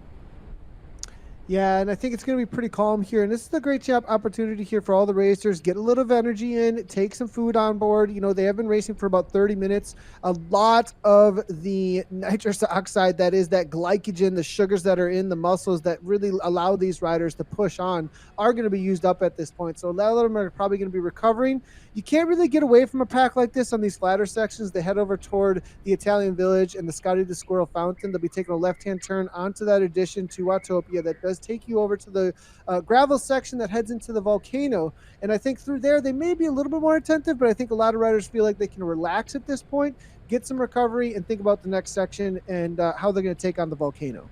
Yeah, definitely. You know, try and hydrate and fuel as much as possible. Now's the time to do it if you want to also be in a shout at the finish as well. So all important to keep those energy levels as high as possible and recover from the efforts that you've made already in the race. But Healy, the rider at the front again from Trinity Racing, wanting to be up towards the front, stretch things out just a little bit and keep out of trouble.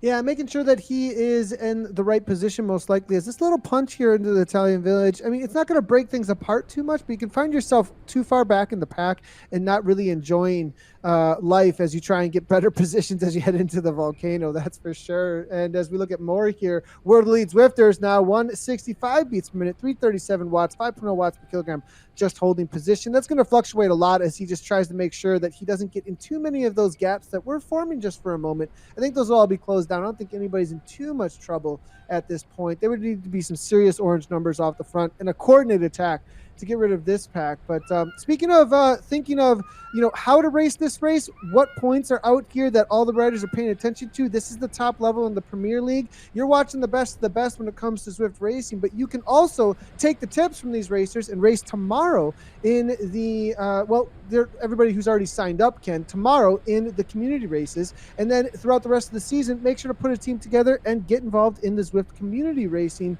when it comes to Zwift Racing League. Divisions across all the categories and all different time zones. WTRL.racing is where you're going to find that sign up. So if you learn a lot of tips here watching the pros out on Zwift, you can do so as well, taking that into your own racing. More here as we see 29 kilometers, I want to say, almost finished. Solid racing so far, Hannah. Yeah, 23.2 kilometers remaining of today's race. And, I think that's a good point. Watch what these riders are doing today. See how they're racing.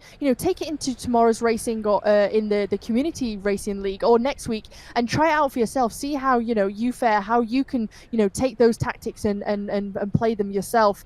I think, this racing, is all about learning, getting that experience under your belt and trying something new. And I think, watching this bunch of riders now, they're some of the best Zwift riders and racers in the world, and they're there to learn from, gain experience from, and really entertaining us on this inaugural Zwift Racing League on Monday evening. Yeah, we are seeing George Mills Keeling. Speaking of riders coming up through the community, that's going to be Mills Keeling for sure. Picked up by Team Draft. Great to see Mills Keeling on screen here. A rider actually who started doing some streaming for himself as well as he came through the spring and into the summer. And now we see him at the top. This wasn't a name that was on the radar actually prior to, I would say, this spring, really, when he jumped into a bunch of the races that were put on by the community organizers. So good to see George Mills Keeling getting picked up by Draft and involved here. And actually, I believe a junior or U23 rider too. So definitely an up and coming development situation there, getting onto this top esports team. Yeah, Draft a team always up towards the front of these pro races. Warren Muir, Bruce Bird, George Mills Keeling, who we were just speaking about, Penn Henderson and Zachary Gunther, the team of Draft fielding a full team of 5. There's 2 teams who only have a team of 3. That's the Dutch Racing with Joos van den Bosch, Rick Ottomer, and Freddie van der Plug, and also Trinity Racing with only 3 riders today: Ben Healy, Finley Newmark, and Max Walker. So that might explain to me why Ben Healy very keen to stay up towards the front to make sure that he gains as many points as possible and stays out of trouble, stays on the right side of any of these splits when the pressure really gets on. Yeah, that's a great point, Hannah. I mean, the reality of communication, having a team working together to shut anything down, especially when the groups are this big. If you do find a rider or 2 off the back, if you don't have somebody to work with, or you're in a split and you don't have somebody to work with, it can be over so quickly. So having only 3 riders, they're most likely going to be covering anything they possibly can. Ben Hill, Team Arrow here, 4.0 watts per kilogram currently. Arrow looking to make their mark here, and we'll see what they can do up against some of these teams that they don't usually race against unless it is some of these more premier races. A lot of times in the community, it's just another time zone. So it's very, very early, actually, I believe, here for Ben Hill as we getting up early morning in order to race in this first of the Zwift Racing League Premier League. I think this is what makes the the racing league so exciting and so different to the other races, that it's not just one continent that's racing. It's riders from every continent around the world, no matter of time zone, who you could be racing against someone you've never raced with before. You're not quite sure of what they're capable of. You can't leave anything to chance. If they do make a breakaway, you can't be too sure that you're comfortable enough to let them get a gap, actually. So this is why it makes the racing here in the Zwift Racing League so exciting, that it's so unpredictable, and riders really have to be aware of what's going on. You can't rest on your laurels for 2 moments, that's for sure. Interesting to see Jeffrey Creel, very strong rider, but off the back here. And that is not a usual place to see Creel here. And we'll see if Creel and this chase group, who are only 35 seconds back, can do something about this. I'm looking at their average watts per kilogram. 4.0 on the front looks like about what they're holding. So we'll see if they can do something to get back on terms. Almeida Franklin, Almeida, Philip Heigner from Canyon. That's going to be the purple and pink in this kit in this group as well. So Vitus Pro Cycling, they're in this group. Callis has a couple of riders. So a lot of strength, very strong teams. Let's see what they can make happen. Only 37 seconds, but the group ahead, the snowball effect is just so real when it comes to Zwift racing. Yeah, it is. And, I think it just shows how fast the racing has been for the first, just over 30 kilometers of racing, just how hard it's been. And the pressure at the front has been on non-stop. And to see, Dagner out the back here in this chasing group at 38 seconds for the Canyon Esports, I think that just proves how hard this opening Zwift Racing League has been. Been very quiet so far. I think we're about to see a whole lot of fireworks as far as through this section. Excuse me, Hannah. It has been very fast. You are completely right with those first 2 climbs, but I think because of that, they've gone, wow, okay, time to let's just bring it back a couple of notches for a moment, because we're about to have to hit out completely again. So I thought that that did allow things to come back a little bit there, but I have a feeling the moment we hit this climb again, it's just going to be full-on fireworks, and that chase group, it's just going to be too difficult to come back. Yeah, definitely. And I think, because of that pace, it has nullified any potential attacks. It has, made teams, reassess, rethink what their tactic would be for today's race. And I think, that's the beauty of it. You can communicate between your teams, via various communication platforms, that you can say, okay, our plan of trying to attack the race from the start or from, in the last half of the race isn't going to go to plan because the speed is just too high. Why don't we do this, and give, dedicated roles to each rider, that, if this person or this team starts to make a move, you need to be here at this point.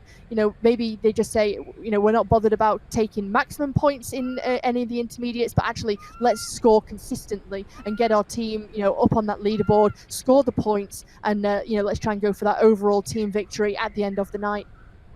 Now the riders are really going to be hunting for position at this point. We do see SCR now, the Swedish Zwift racers, now making their way to the front. Just a moment ago, Safstrom, that's going to be out of Sweden, but we're watching Maglinski, that's on our screen here. This is going to be Vitus Pro Cycling. He was a rider to watch out for sure. There it is, 480 watts or so, 5.7 watts per kilogram, just following wheels. I think he knows that this climb is not one at the bottom of it. Usually Now we have to be careful though. We could see a split, and if you don't cover those splits, you could see 5 riders get away. Now to the front, it looks like it's going to be a timid there from Dutch Racing. 6.5 watts become Ollie Jones covering that in the Canyon Esports kit. Trinity making their way to the front. I think that's going to be Healy. Hywell Davies from the boat racing team also involved. Now Stars to Pros Closet. Some of those yellow jerseys starting to move forward. What team is really going to take over? Are any riders going to be able to make a split as well?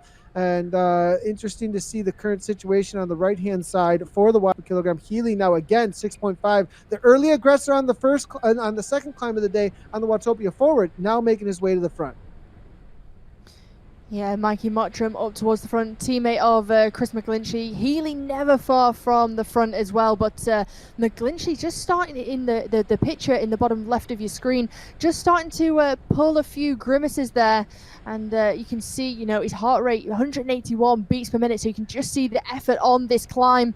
And as he stays within the top 10 on this climb, 9th position he is in. But Ben Healy, the young Irish rider, McGlinchey's compatriot, pushing the pace. And just look at this, he's forcing a little bit of daylight to Gardner and Fleeman. Yeah, Gardner and Fleeman there, the Stars Pros Closet. Look at the cover things. Arrows still involved, it looks like, as well. But look at all of the yellow and green toward the front. Now it's going to be Mikey Mottram holding on with Dan Fleeman. Fleeman there in the Stars Pros Closet kit. So that's going to be 3 or even 4 riders there from Stars Pros Closet. Healy, though, continuing to gap himself. He's very committed to this move, actually. On a downhill section like that, to continue on at 6 watts per kilogram, says that he said he's going to set a certain pace and not back off. 8 watts per kilogram. As we look at the points again here as we head into the climb points, this is the current situation. Turbo looking to try and grab 5 points to try and come within 1 point of Canyon Esports, but Canyon Esports still have plenty of riders here. They could separate themselves. PO Auto, Bolt Racing Team, Trinity, World Elite Zwifters, Dutch Racing, and Arrow. Team Skyline and the rest here are still going to need to get involved in these points because they got nothing on the board so far as Canyon Esports are looking to try and walk away with this one, but it's Turbo and PO Auto nipping at their heels. Yeah, I think that just shows Canyon Esports consistency in the scoring the points in these intermediates, and PO Auto, up there as well. But the sole rider who's been getting the points on the board for Trinity Racing, Ben Healy, is still in here. I'm not quite sure he's got any teammates for assistance in this front group, so he's all alone to do the work and score the points today. But as we saw in the women's race just earlier on, it is doable. The likes of Lou Bates did it, Illy Gardner scoring for KRT, and maybe some of these the men in this race will have seen that and know that as long as they consistently pick up points, they can still get the points on the board for their team. It's interesting to see. I believe Mike Cuming was a recent pickup for the Stars to Pros Closet, if I'm not incorrect here. So good to see Cuming come on over, and that's a big name to be putting on that team here. I did see him making his way to the front there, but now Healy again on the aggression. Otama trying to follow it up. Mikey Mottram. Ollie Jones knows this is a move that he needs to go with as they exited that flatter section. It's nothing but uphill from here on out. It does go down to like 2 or 3% for a moment, but there's nothing but a second and third kick, and then it's into an 11% gradient over the top. Healy continues to try and walk away. Look at the concentration. He looks comfortable chasing Ollie Jones right now. Yeah, he does, and he could just sense Ollie Jones coming up to his back wheel. He was able to immediately react out of the saddle, pushing on the pedals again, and 200 beats per minute is Ben Healy's heart rate. So just shows how hard this is and how much of an effort Healy's had to make to get onto the wheel of Ollie Jones. In comparison, look how calm Jones looks here. Keeping a nice cadence there at 98 revs per minute and pushing out extortionate watts there, just under 500 watts. Yeah, Ollie Jones came across and then calmed right on down. Very cagey rider when it comes to Zwift racing. Very experienced rider out on Zwift. Now we've got 4 away at this point. The gap is out to 3 seconds. They may be able to hold on to this. I'm not sure we're going to have a launch from the rest of the group because most of the riders behind might have already put all their chips on the table just trying to hang on. Nikki Hug is 2 seconds back, though. Mike Cuming as well. 1 second back. Here comes a couple more kicks. 7-8 watts per kilogram. They're going to start launching here. Here we go. Healy trying to hold on, but I think we're going to see a repeat. Vyasson coming across here. 9 watts per kilogram. Will he be able to do it here? Is he fading, though? This is a race of attrition to the top here, Anna. Yeah, it certainly is. Only 2 seconds is the gap for Vyartin. This is a mighty effort. 9.6 watts per kilogram, trying to get back on terms with his teammate Ollie Jones and Ben Healy as it all starts to come back together now. Healy and Jones just sliding back down the group as Vyartin goes straight past them all. Mike Cumming, the British rider, just on his wheel. Vyartin really made that very difficult at 12.1 watts per kilogram. So in one long line now, despite it all being back together, the legs are going to be burning, the lungs are going to be suffering right now. What a kick there from Vyartin. He timed it perfectly. It shows why he has got the experience out on Zwift. As I said, Mike Cumming, look at that, showing up with the recent pickup from Stars the Pros class. That was a good pickup for them. Dogger, they're coming on through for third. Then it's going to be Kershaw for World Elite Zwifters, and then Thrall in for fifth place out there today. And now they do round the top of the volcano, and then they come down into the descent, and that's where they can all get a little bit of rest if you are on terms with the pack. If you're not, it's a full-on chase because the snowball on the downhill is just going to keep on avalanching into nothing but speed if you're not with this pack. And there's going to be a serious chase on from anybody who got dropped off. 4 seconds back, Andrew Hawden and Tanner Ward are going to be an absolute pancake mania right now. Yeah, they will. But I think, for them, it's they've got to make a decision. How badly do they want to be in this front group? How badly do they want to try and, take the first across the line in the first of the Zwift Racing League? And I think, it's now or never on this descent to try and, not only recover, but also get back into this group. We've got 34 riders in contention still. And as it all comes back together, Mikey Mottram and Jimmy Kershaw up towards the front as we start to see some of those aero tucks making the most of this benefit as we make our way down the descent. Yeah, and Hawden, I did see just a moment ago, up into 9 watts per kilogram over and over again. He's going to have to do those orange numbers into the sections where it is not, like right here, you see that little bump? It's not all downhill the whole way, and you can actually give a good kick to try and get back on terms, give a lot of speed, and then get into the aero tuck. For those of you that do not know, when you watch the avatars get into what looks to be an aero tuck, they actually do speed up in the racing. So you go to 0 watts per kilogram at anything over 35 miles per hour or 57 kilometers per hour, and from there, your avatar will go into aero tuck. If it is, as you can see the turbo rider coming through, Bruce Bird showing us exactly how it's done, negative 3% gradient or more, and 57 kilometers per hour or more, and you are into that aero tuck. But if you don't carry speed into it, sometimes it doesn't do a whole lot for you. So there's a lot of gaming and a lot of timing and tactic in using the aero tuck, as you can see the riders doing at the front of this group. Yeah, and I think as soon as the gradient isn't downhill anymore, you've got to be prepared to start pedaling, put down the power again. Otherwise, we've seen it time and time again where riders shoot right out the back of the group there, as we can just see it happening to one of those riders. Can he react to that going out the back of the group? Obviously, wasn't on the power, wasn't on the pedals, and lost a lot of momentum and speed. Ward and Hawden, they did it. They got back on that. Those two riders were coming back and jumped onto Motram's wheel, who was falling off for a moment there. Motram gave him a little bit of draft. I don't think it was on purpose, as you were saying there, but what a move. Huge shout out to Hawden getting back on terms after that is one of the I've made that gap before once or twice after getting dropped, and it was one of the biggest times of suffering I've ever had in my life. Most painful, I think, 2 or 3 minutes of my life. So amazing job from Hawden. We'll see what they can pull off though as they head into the climb reverse in the KOM, because that was a huge match being burned as we look at Bruce Bird here on draft. Yeah, and I think, that's the main point. How much is that effort from them, getting back into this front group? How much energy have they spent? How many matches have they burnt in doing so? We still have 11.9 kilometers of racing remaining. 38.6 have gone, and just over 50 minutes in total. So how much, how can they recover? How quickly can they recover? As we get another look at those points on the left-hand side of your screen. Canyon Esports with 16, PO Auto Ceramic with 7, Turbo there with the 5, and then we've got World Elite Zwifters and Saris the Pros Closet both on 4, Bolt Race Team and Trinity Racing Team both on 3, Dutch Racing, Aero and Evoc Bike but all on 1. Yeah, you know what's fun? A little bit of fun happening here. I'm looking at a lot of the chats coming on through. Good to see everybody over on all the broadcasts right now, YouTube, Facebook, Twitch.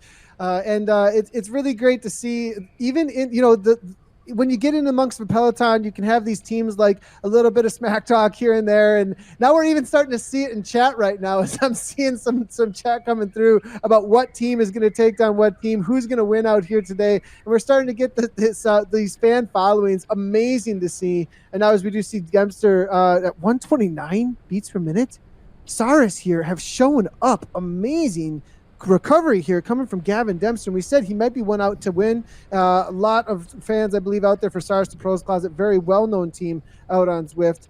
And now as we do see 5 Saris Pros Closet riders in the front group, and Dempster along with Fleeman, Larson, Cuming, and Gardner.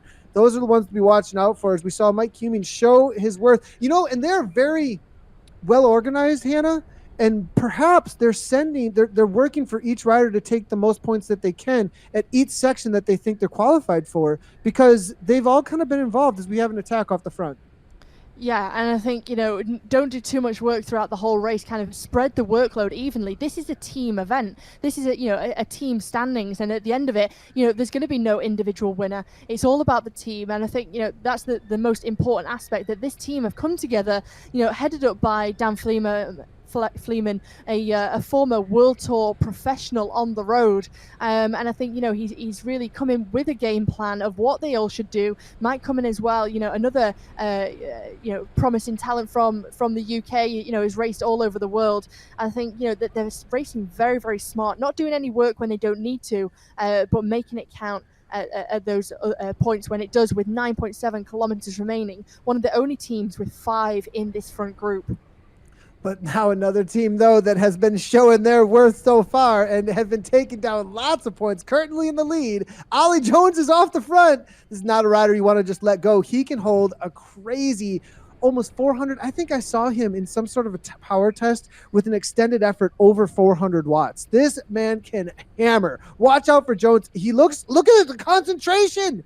495 watts and 171 beats per minute. Ollie Jones is committed here, and I think what's happening here, and we've seen this before, Biasen took the sprint points, right? But I think Jones was kind of the chaser and the one who made things difficult for the other teams. That's his job, it seems to be today.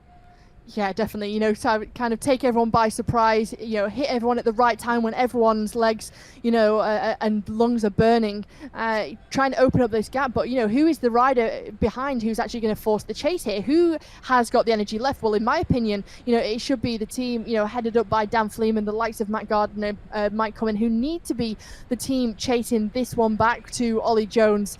He's opening up just over a 1 second gap now. Obviously, it's not all done and dusted, but I think to have that daylight and put the other teams under pressure, that's the most important thing. Now, looking at this, though, the gaps are opened up a little bit. It did string things out. It isn't like that didn't put pressure. It was the kind of attack. Sometimes you put an attack that doesn't really get too much of a gap. It's not quite enough that the pack is going to be under any kind of pressure. But Jones committed enough at 6 to 7 watts per kilogram for long enough there that it strung things out. And some of the other riders had to respond. So I think it did burn a couple of matches and put some of the other riders in the back foot. Now, it was interesting to see one of the smaller teams shut that down. I'm not sure that Dutch Racing going to the front there was the smartest move, but maybe they thought that it was going to go away and come across there. It wasn't just pulling the group back together. That might have been what they were thinking. Yeah, well, I think, when you sense the danger, you see that jersey of Canyon Esports out front, and what a strong team they are, as a whole. And I think when you see Ollie Jones, starting to get a gap, you kind of have to make that, decision. Well, if it is now or never, if I want to get across, I'm feeling good, I'm feeling strong, I'm in the right position. And, if I don't, and, Jones stays away to the finish and takes up, sweeps up all the maximum points, you'll kind of be kicking yourself a little bit, let's say.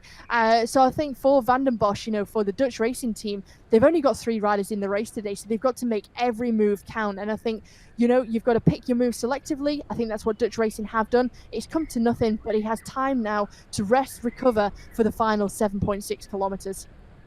Now, this is a team here, as you're talking about resting and recovering there, Hannah. Tyler Williams from Legion. They've been following wheels a lot. I'm not sure they've been too involved at the front. They've been just off of the points, I think, over and over again. But Tyler Williams is one of the best sprinters in the U.S. continental scene. Watch out for him for the final kick. Maybe being a little bit patient, following wheels. I also know that Legion haven't been quite as involved in the last month and a half to 2 months when it came to the community racing. So maybe just kind of, getting a little bit more used, going through the paces again, learning the drafting again, learning the timing again, because a little ways away from a discipline, from a genre of cycling, can kind of put you a little bit on the back foot. We'll see if they warmed up to it again. Yeah, and I think it's also learning the courses, learning the riders. As some riders and teams are able to start racing outdoors again. Depends on lots of different fitness levels, and also can depend on the time of day as well. Some riders really excel when they're racing at nighttime, others in the morning. So I think with the different time zones throughout the whole of this racing league, that also has a big factor. And I think you never know if a rider's starting to feel a little bit under the weather, or whether their fitness just isn't there at the moment. We did have a very, very fast start, and as we've seen so far, no rider's really been able to get into a breakaway. No one's really been able to make that real damage to the group. We've got just over 48 riders remaining in this front group. So it's still, a large group going to the finish with only 6.3 kilometers remaining. A real stark difference to what we saw in the women's race. Zach Hardner, I am seeing some predictions in chat for Zach Hardner and the R3R team. We'll see what he can pull off. We did see a little bit of a kick there from Hardner, though very close to that final climb here. So interesting to see the riders as they push off the front a little bit, trying to either position themselves. It may be a mistake, and some of the less experienced riders will be finding themselves in the front if they're kicking too much to find position. There is so much finesse when it comes to making that third to fourth wheel, not falling too far back, but not getting on the front, because you'll go backwards so quickly when you put that nose in the wind. You see Holtham doing exactly that. You saw him on the front for a moment, boom, he hits that wind, and it pushes you back so quickly here. So really a lot of finesse, a lot of gameplay. McGlinskey we're looking at here. I said he was one of the favorites coming in. Vitus Pro Cycling trying to challenge Canyon Esports, PO Auto as well, whether or not they can grab some points away from them. Healy Trinity Racing, we saw him very aggressive. We'll see if he goes from bottom to the top again on this reverse climb. As we have an attack here, it looks like it's that Bolt Racing team. Hywell Davies. Hywell Davis again, the rider pushing the pace. We saw him early on at the start of the race. Joost van den Bosch of Dutch Racing also up towards the front, and Bruce Bird as well from Giraffe. So, these riders wanting to try and split this group early. They're not liking the fact that there's 48 riders still remaining in this leading group. Mikey Mottram looking very comfortable indeed, keeping a nice cadence and watts. But I think, as you mentioned before, it takes real finesse to be able to move and pick the exact point in the peloton, in the group that you want. I think it comes with a lot of experience, a lot of skill, and also confidence in yourself that you're able to be exactly where you want to be within the group. Now, this is interesting to see. A lot of times you do see things calm into these sections here, but these teams have come with the tactic. They have come with a full race book, I think, about who's going where, when, how, and why. And usually into these kind of climbs, into these kind of setups, things are much calmer. Not today. They have come to play all kinds of games. As again, 7 watts per kilogram off the front. Ollie Jones attacks again, trying to soften up the legs, making sure that Vitus, making sure that Sars Pros have to chase things down. BRT as well. So Turbo Segerbrook, though, we saw that huge kick from him sitting 10th wheel. Watch out for Segerbrook for another kick to the line here, as he took down a solid sprint earlier. But Jones, he's doing the right work. He's out to 4 seconds here. Are they going to just let him go? Because the teams might sleep. They might say, fine, go. We're going to save it for the sprint and have those points. Interesting to see here. Well, we know Viarsin has a great turn of speed on him, so maybe the plan was coming into this that Ollie Jones, we know you're able to maintain and sustain a high power and a breakaway for a long period of time, and he's got he's able to recover very, very quickly as well. So we saw him not so long ago, the rider pushing the pace and making that breakaway. It came to nothing, but again he's taken everyone by surprise. He went straight over the top of Hywell Davis just a kilometer ago, and with 3.9 kilometers remaining, Ollie Jones' gap is only going out. It's nearly nearing 7 seconds now. Tanner Ward, the rider who is trying to close that down, along with Mighty Mottram of Vitus Pro Cycling. That's a great point, Hannah. Actually, I didn't think of that. That was a great counterattack, because we saw BRT off the front with Hywell Davies. I think Jones kind of sat in the wheels and followed, gained that speed that was needed, snowballed off the front, and then made a solid orange numbers attack, got a gap, which no one could respond to because of what the other riders had done to the pack earlier. Jones played it perfectly here, launched himself into a great position. Will the rest of the pack be able to do anything? Because he's got 7.4. On the front, Tanner Ward, he's hitting out at about 5.4 watts per kilogram. Sheriff's now backing off the 3. I think the rest of the group is saying, look, we're not chasing this down. Where's the bigger teams? Pros Closet, you're the strong team. Do something. Now Vitus says, no, I'm not dragging you across. Mochum, as you can see on the right-hand side, he's going to start closing this down quickly. I saw orange numbers from him just a moment ago. Yeah, me too. But I think, that move has come to nothing for Mikey Mottram. He wants to try and go again. He can sense the danger. And, this is what we were talking about before. You have to, plan and pick the moves that you go with. You can't respond to every single attack, and at that moment no one could respond to Ollie Jones. And for me, he almost played it so cagey and casual that he rolled off the front with almost no riders able to, seeing that he'd actually got that gap, and he just continued nicely off the front, not increasing exponentially, but just casually pulling out the gap. 7.4 seconds now to Tanner Ward and Andrew Horden. Zach Hardner up towards the front as well, and Bruce Bird. Now, this is where it gets difficult for Jones because of the up and down nature of this section of the course. The group does have a huge advantage because when they go downhill, they gain way more speed than Jones does through these downhill sections. So he has to be a solid 2 watts per kilogram or so higher than the rest of the pack. Jones now backing up to 3.9, now 6.3. We'll see if he can hold on to this now, but he is making the pack work. Not sure he's going to hold. It was out to 6 seconds. Go ahead. I was just going to say, Nathan, you can just see on that long shot that the pack is, starting to breathe down his neck. They are, have him, Ollie Jones, in his sights from Canyon Esports. The gap has gone from 7 seconds. It's now down to 3.8. So as soon as you get that rider in your sight, it's really like, the rabbit chasing the carrot. Ollie Jones just trying to hang on to that lead. Ben Healy, the rider of the night for me from Trinity Racing, the young Irishman coming round Ollie Jones, catches him straight by with 2 kilometers remaining. Can Healy hold on? Yeah, and Healy with a great counterattack here. Will the rest of the pack back off? But I think they're within striking distance enough that Kershaw is going to say no. But no, they jump onto Jones's wheel. Now Larson, Sars the Pros Closet, Gardner is there. We do see a lot of Sars Pros Closet riders there toward the front, but Healy again off the front, 457 watts. There's the pack right there. This is one of the last kicks you can see before the official climb for the King of the Mountain here. This is the other side of that 8% gradient that you kick, that you have as that second kick when you're leaving Titans Grove from the other direction. He's looking for the arrow tuck. He's not getting it. I don't think he's over 57 kilometers per hour, 0 watts per kilogram. Here comes the pack. Oh, no.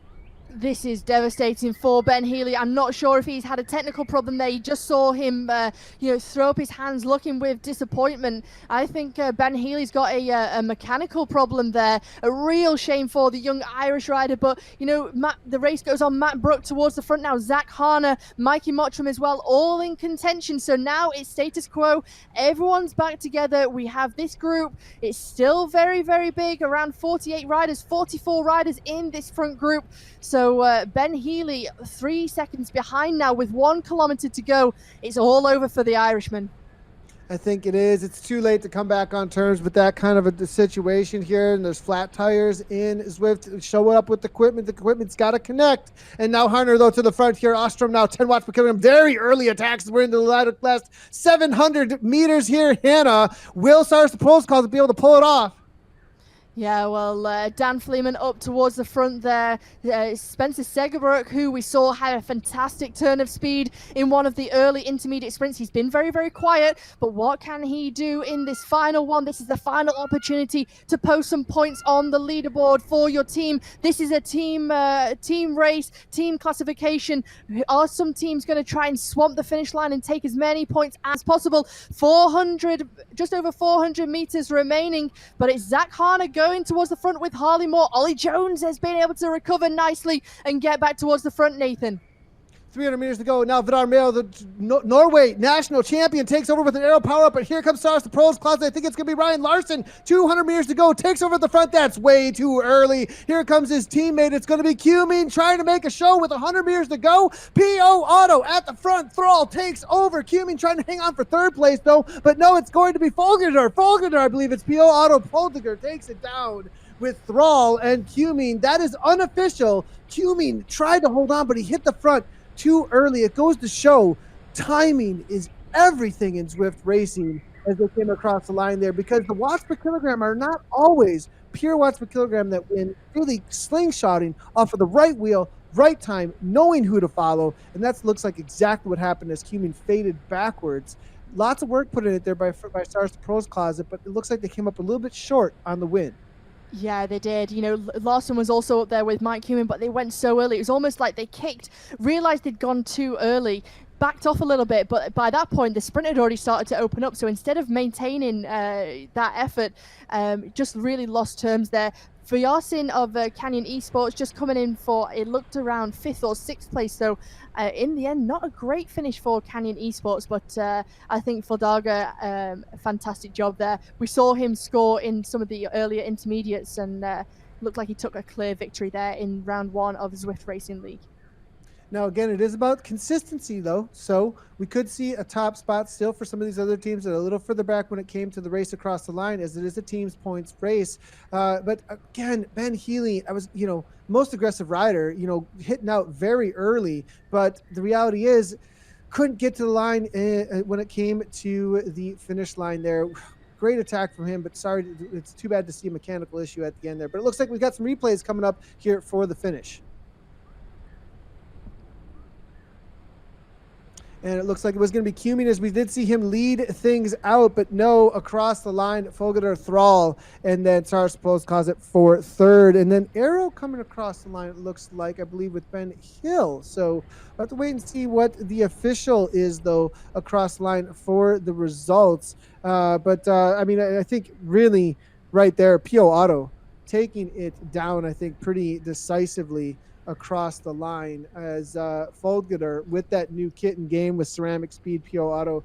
Thrall there for Evoke Bike. That was an amazing pickup for Evoke there, with Thrall showing up on the day here, as it's going to be Anders Folger. 4.5 watt per kilogram average over an hour and 6 minutes is huge. Thomas Thrall there for Evoke, followed up by Ben Hill for Team Aero. Cumming coming in for 4th place. Lionel Viasin, consistency is key when it comes to team points racing, so Canyon still on the board for 5th.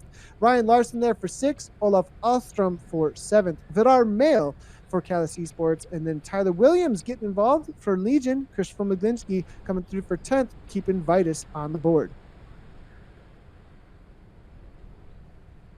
I believe we're going to be having the team points competition up here in just a moment, as we finish up our first day in the points racing here when it comes to the Zwift Racing League. Now, I did want to give a shout out also to how to sign up. And if you're looking for teams, one thing that we've learned with the WTRL TTT on Thursdays is that finding a team can be made really, really easy by connecting with that community. So if you are looking for a team, WTRL does a great job of connecting people with teams out on Zwift for their TTT, as well as now the newly launched Zwift Racing League that they've put out there. So if you are looking for a team, make sure to join their Facebook groups, connect with WTRL, contact them. They are so responsive.